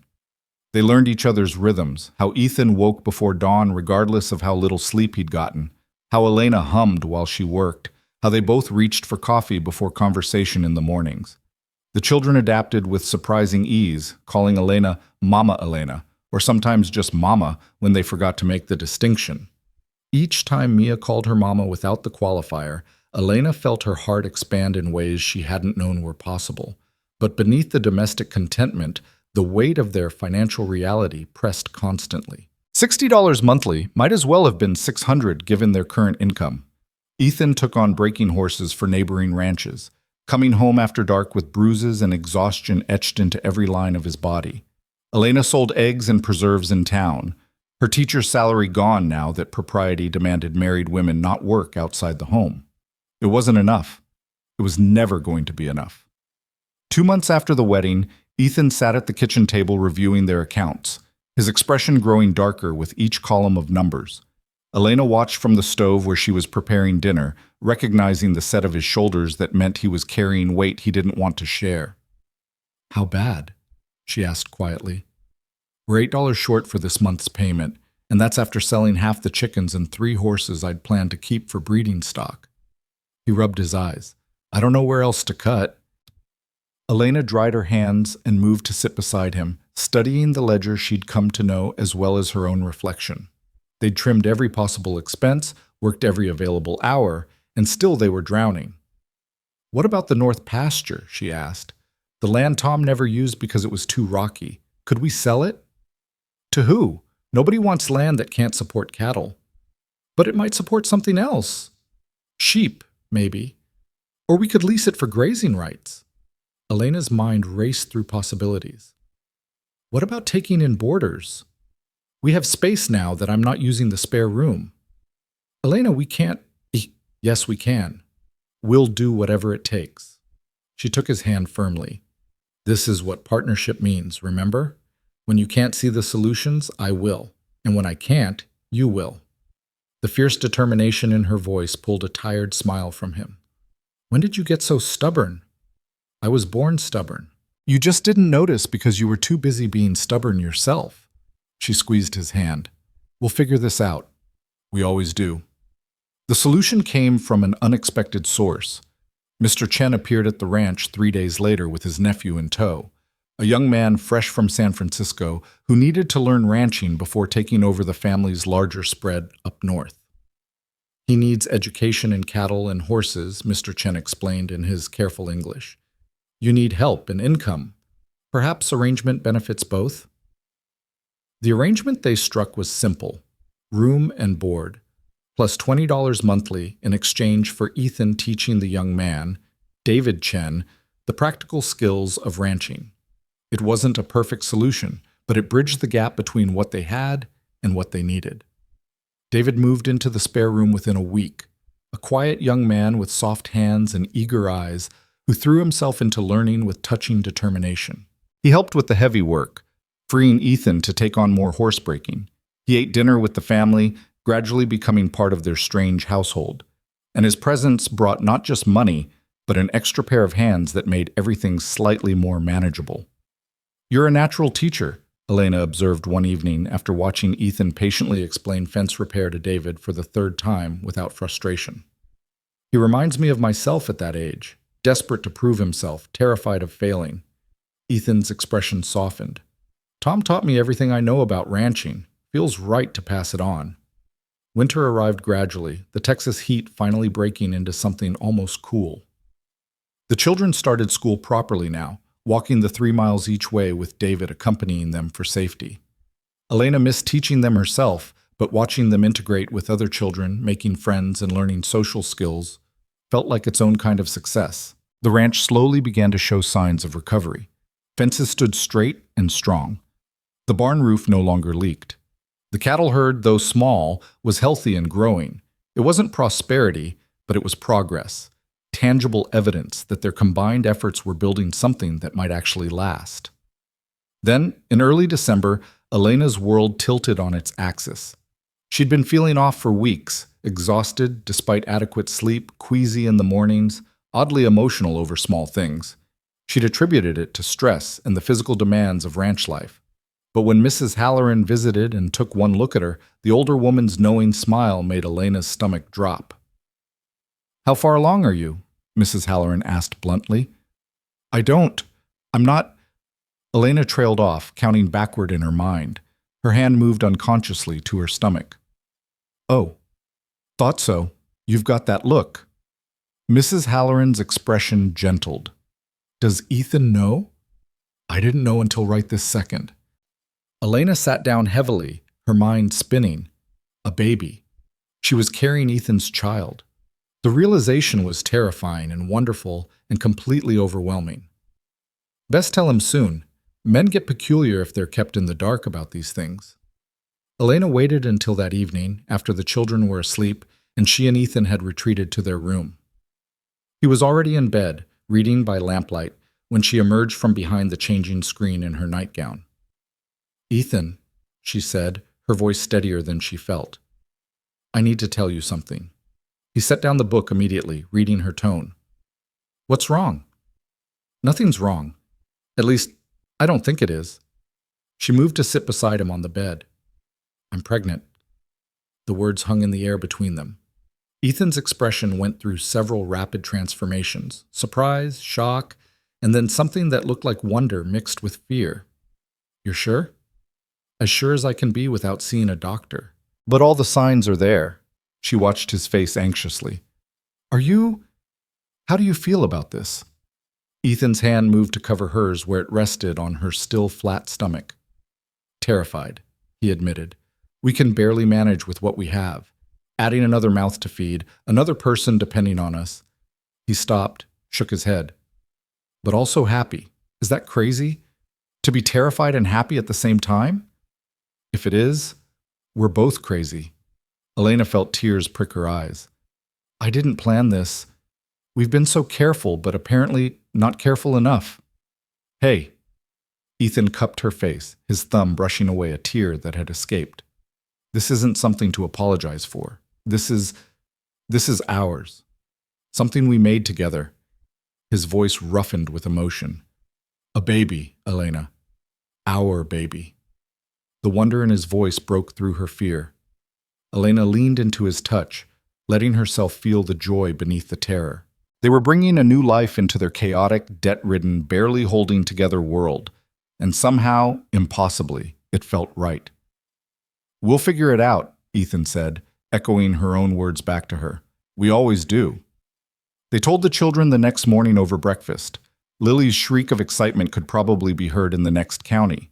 Jacob looked confused, but pleased. And Mia climbed into Elena's lap, pressing her ear to Elena's stomach, as if she might hear the baby already. Will it be a brother or sister? Mia asked.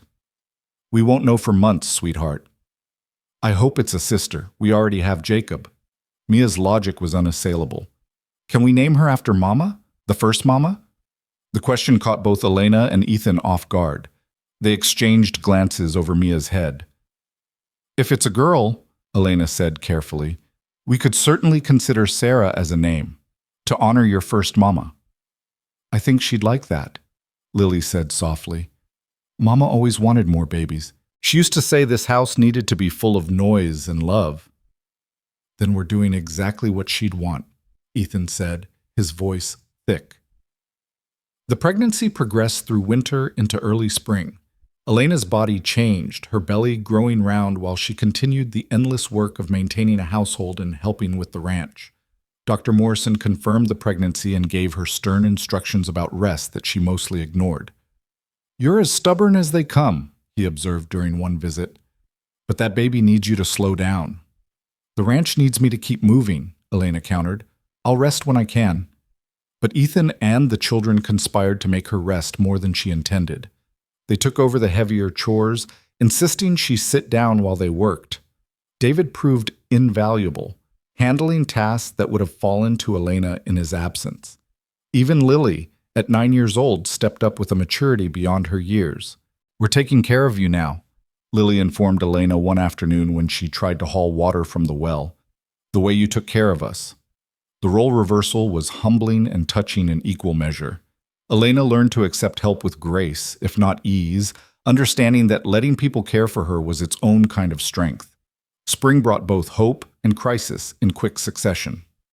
The cattle herd produced healthy calves, promising good sales come summer.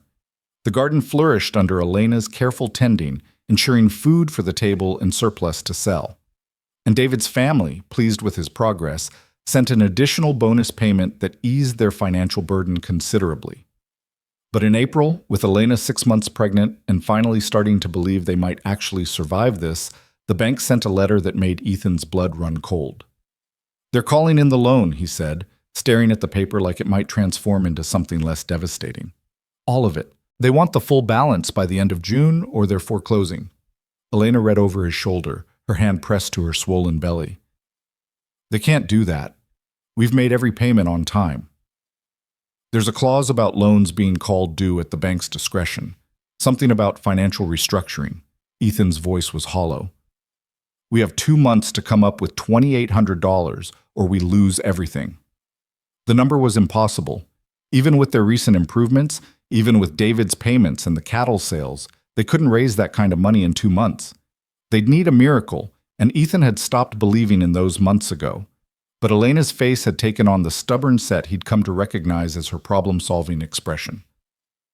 Then we fight, she said simply. We go to the bank, we negotiate, and we find a way. The meeting with Mr. Thornton was brutal. He sat behind his desk like a judge pronouncing sentence, unmoved by their pleas or the reality of Elena's pregnancy. The bank has obligations, he said coldly.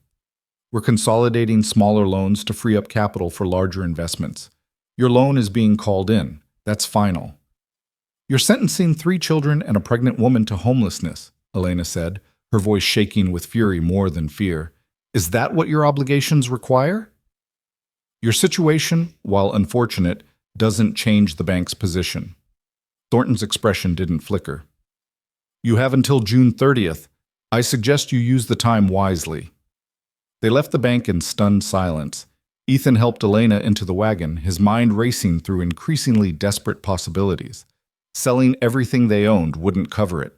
Taking on more work wouldn't generate enough income in time. They were truly, completely trapped. There has to be something, Elena said as they rode home. Some option we haven't considered. Like what, robbing the bank? Ethan's laugh was bitter. We've tried everything, Elena. We've worked ourselves to exhaustion, sacrificed everything we could sacrifice, and it's not enough. It's never been enough. Elena was quiet for a long moment, her hand resting on her belly where their child grew. When she spoke, her voice was calm but carried an edge of steel. Remember what you told me the day I offered to help? That you'd given your word to Tom that you'd keep his children safe, that you'd keep this ranch for them. I remember. Are you ready to break that promise?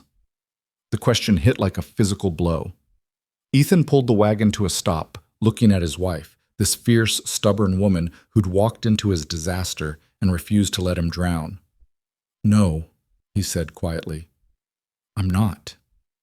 "Then we fight. Even if it seems impossible, even if we don't know how, we fight until there's nothing left to fight with." That evening, they gathered everyone in the kitchen, the children, David, even Mrs. Halloran, who'd heard about their troubles and come to offer support. Ethan laid out the situation honestly, holding nothing back. "We need $2,800 in 2 months, he said. "I don't know how to get it, but if anyone has ideas, now's the time." The brainstorming that followed was equal parts desperate and creative. They could sell the remaining cattle early, though prices would be terrible. David offered his entire savings, $140 that brought tears to Elena's eyes. Mrs. Halloran suggested a community fundraiser, though she admitted it was unlikely to raise enough. "What about the horses?" Jacob asked quietly. All eyes turned to him. "You've been training them, Uncle Ethan. They're worth money, right?" It was true. Ethan had 4 horses in various stages of training, good animals that would fetch decent prices from the right buyers. But selling them meant losing the breeding stock he'd been building, the foundation of future income. "That might get us another 500 if we're lucky," he said. "What about your skill?" David spoke up, his English still careful but clear. "You train horses better than anyone I've seen. What if we brought horses here, charged owners for training?" The idea sparked something in Ethan's mind. He'd been breaking horses for individual ranchers traveling to their spreads. But what if they came to him? What if he built a reputation as a horse trainer and brought in multiple animals at once? "That could work," he said slowly. "If I could train 6 horses at a time, charge $20 per horse, that's $120 a month. Do that for 2 months. $240, Elena calculated. Plus the cattle sales, David's savings, selling your current horses, and the money we have saved." Her eyes widened. "We could actually do this." The next 6 weeks were the most intense of any of their lives. Ethan put out word through every contact he had that he was taking on horse training. He offered competitive rates and quick turnaround, leveraging his growing reputation for quality work. Within 2 weeks, he had 8 horses boarded at the ranch, their owners paying half up front. Elena, despite her advancing pregnancy, managed the household with ruthless efficiency. Every spare egg was sold, every jar of preserves, every vegetable from the garden. She took in mending from neighbors, her fingers flying through seam repairs by lamplight after everyone else had gone to bed. The children helped however they could. Lily took over most of the cooking, following recipes Elena taught her. Jacob handled the chicken coop and garden work. Even Mia, at 5 years old, had tasks, gathering eggs, setting the table, keeping the younger children quiet when Elena needed rest. David worked alongside Ethan from before dawn until after dark, learning by doing and proving invaluable in handling the increased workload. His uncle sent additional funds as a bonus for his progress, money they poured directly into the bank fund. Mrs. Halloran organized the fundraiser despite her earlier doubts, rallying the community in ways that surprised everyone. The church held a social with an auction of donated goods and services. Neighbors who'd been distant or judgmental showed up with contributions, a few dollars here, a handmade quilt there, a promise to buy eggs at premium prices. "People might gossip," Mrs. Halloran said as she delivered the fundraiser proceeds, $370. "But when it counts, this community takes care of its own." As June progressed, they watched their total creep slowly upward. $2,000, $2,200, $2,500. Each addition brought them closer, but never felt like enough. With a week remaining, they were still $300 short. Ethan sat at the kitchen table that evening, every muscle in his body aching from the relentless work. Elena settled beside him, her pregnancy making even simple movements awkward now. "We're not going to make it," he said, the admission tasting like ash. "We still have a week." "Elena, we've done everything, sold everything, worked every hour, and we're still short." He looked at her, at the life they'd built showing in her swollen belly, at the home they'd created that was about to be torn away. "Maybe it's time to accept that we've lost." "No." Elena's voice was quiet but absolute.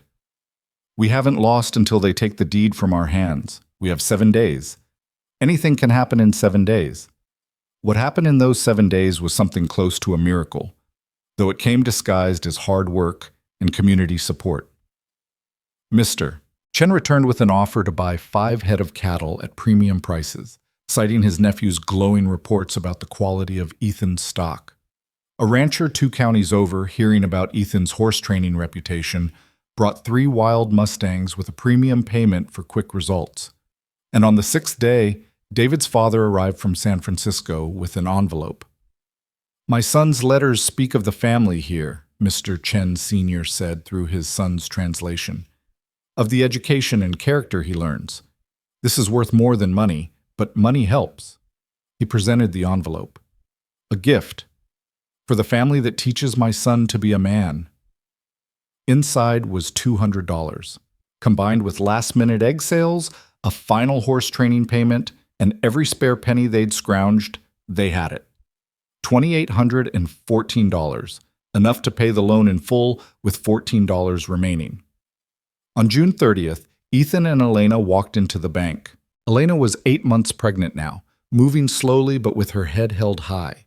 They set the carefully counted money on Mr. Thornton's desk, watching his expression shift from smug satisfaction to genuine surprise.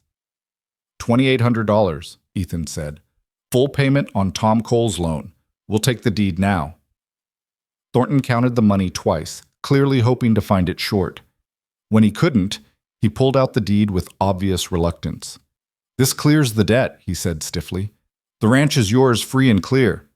Elena took the deed in trembling hands, this piece of paper that represented everything they'd fought for. Ethan's arm came around her shoulders as they walked out of the bank into brilliant June sunshine.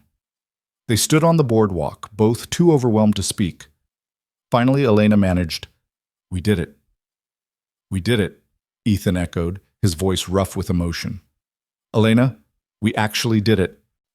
She turned into his arms, careful of her belly between them, and let the tears come. They were tears of relief, of exhaustion, of joy too big to contain. Ethan held her while she cried, his own eyes wet, both of them finally allowing themselves to feel the weight they'd been carrying for months. When they returned home, the children and David were waiting on the porch. One look at their faces told the story. "We keep the ranch?" Lily asked, her voice small and hopeful. "We keep the ranch," Ethan confirmed. "It's ours, free and clear. Nobody can take it from us now." The celebration that followed was loud and joyful and exactly what they needed. They made a special dinner with ingredients they'd been hoarding. They told stories of close calls and small victories. They laughed until they cried and cried until they laughed. That night, lying in bed with Elena curled against his side, Ethan stared at the ceiling and marveled at how far they'd come. 6 months ago, he'd been a drifter with no roots and no future. Now he was a husband, a father to 3 children with another on the way, and the owner of a ranch that was finally, truly home. "Thank you," he said quietly. Elena shifted to look at him. "For what?" "For not letting me give up. For believing when I couldn't. For choosing this life with me even when it was falling apart." "We chose each other," Elena corrected. "That's what made the difference. Not you saving me or me saving you, but both of us deciding we were worth fighting for." 3 weeks later, on a sweltering July afternoon, Elena went into labor. Dr. Morrison arrived to find the household in controlled chaos, Ethan pacing like a caged animal, the children hovering anxiously, David trying to be helpful while staying out of the way. The labor was long and difficult. Elena had insisted she was strong enough, that pregnancy was natural, and women had babies all the time. But as hours stretched into evening and her strength began to flag, fear crept into everyone's hearts. "You're doing fine," Dr. Morrison encouraged, though his expression was concerned. "Just a bit longer." "I can't," Elena gasped between contractions. "I can't do this." Ethan gripped her hand, ignoring the bones grinding together in her fierce hold. "Yes, you can. You're the strongest person I know. You can do anything." "I'm scared." "I know. I'm scared too. But we're in this together, remember? You and me. Always." Whether it was his words or simple determination, Elena found reserves of strength she didn't know she possessed. With one final, monumental effort, she brought their daughter into the world. The baby's first cry was the most beautiful sound Ethan had ever heard. Dr. Morrison cleaned the infant quickly, checked her over, and placed her in Elena's arms. A girl, he announced, healthy and strong, just like her mother. Elena looked down at the tiny face, the perfect features, the small hands already grasping. Tears streamed down her cheeks as she touched her daughter's soft hair. "Hello, little one," she whispered. "We've been waiting for you." Ethan leaned over them both, his own tears falling freely. This child, this perfect, beautiful child, was theirs. Proof that something good could come from their chaos, that love could create life even in the midst of struggle. The children were allowed in shortly after, creeping into the room with reverent silence. They gathered around the bed, staring at their new sister with wonder. "What's her name?" Lily asked. Elena and Ethan had discussed this, knowing that names carried weight and meaning. They'd considered Sarah to honor Tom's wife. But in the end, they'd chosen something different. "Hope," Elena said. "Her name is Hope, because that's what she represents. Hope for the future. Hope that good things can come even after loss. Hope Sarah Cole," Ethan added, giving a nod to the woman who'd made this family possible in the first place. Mia reached out a careful finger, touching the baby's tiny hand. Hope's fingers curled around Mia's instinctively, and Mia's face lit up with delight. "She likes me," Mia breathed. "Of course she does," Elena said. "You're her big sister. All of you are. She's so lucky to have you." In the days that followed, the household adjusted to their newest member. Hope proved to be a relatively easy baby, sleeping in long stretches and eating well. Elena recovered slowly, accepting help with grace as the family worked together to care for the infant. David's time with them ended that August, his father arriving to bring him home with glowing reports of his transformation from soft city boy to capable rancher. He said goodbye to each of them with genuine affection, promising to write and visit. "You gave me more than skills," he told Ethan and Elena before he left. "You showed me what family means, what home means. I'll carry that with me always." After he left, the house felt quieter, but no less full. They were 6 now. Ethan and Elena, Lily and Jacob and Mia, and baby Hope, who was already the center of their world. The ranch ran smoothly, the debt was gone, and for the first time in longer than Ethan could remember, the future felt like something to anticipate rather than endure. One evening in late September, with fall beginning to cool the endless Texas heat, Ethan found Elena on the porch. Hope slept in a basket beside her, and Elena was watching the sunset paint the sky in shades of amber and rose. "What are you thinking about?" Ethan asked, settling beside her. "About how different everything is from a year ago. How lost we all were. How broken." She smiled, reaching for his hand. "And how we put each other back together piece by piece until we made something whole." Ethan laced their fingers together, thinking about the drifter he'd been and the man he'd become. "You know what Tom used to say? That home isn't a place, it's people. People you choose and who choose you back." He was a wise man. He was. And he'd be happy, I think, seeing his children thriving, seeing the ranch surviving, seeing us. Ethan pulled Elena closer. "We did good, didn't we? Against all odds, we actually did good. We did better than good. We created something beautiful out of grief and struggle. We became a family not because we had to, but because we chose to." Elena rested her head on his shoulder. "And we're going to keep choosing each other, every single day." From inside the house came the sound of the children playing, their laughter drifting through the open windows. Lily was reading to Jacob and Mia, her voice clear and confident. The evening chores were done, the animals tended, the land cared for. Everything that had seemed impossible 6 months ago was now simply their life, ordinary, precious, and earned through every moment of struggle that had brought them here. "I love you," Ethan said, the words coming easier now than they had at first. "I love this life we've built. I love our family. I love that I get to wake up every morning and choose you all over again." "I love you too," Elena replied, "more than I knew was possible. More than I have words for." They sat in comfortable silence as stars began appearing in the darkening sky.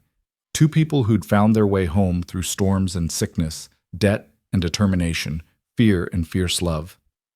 The ranch that had nearly broken them had instead become the foundation of something stronger than either could have built alone. And in the basket beside them, Hope Sarah Cole slept peacefully, a living promise that even in the aftermath of loss, new life could bloom.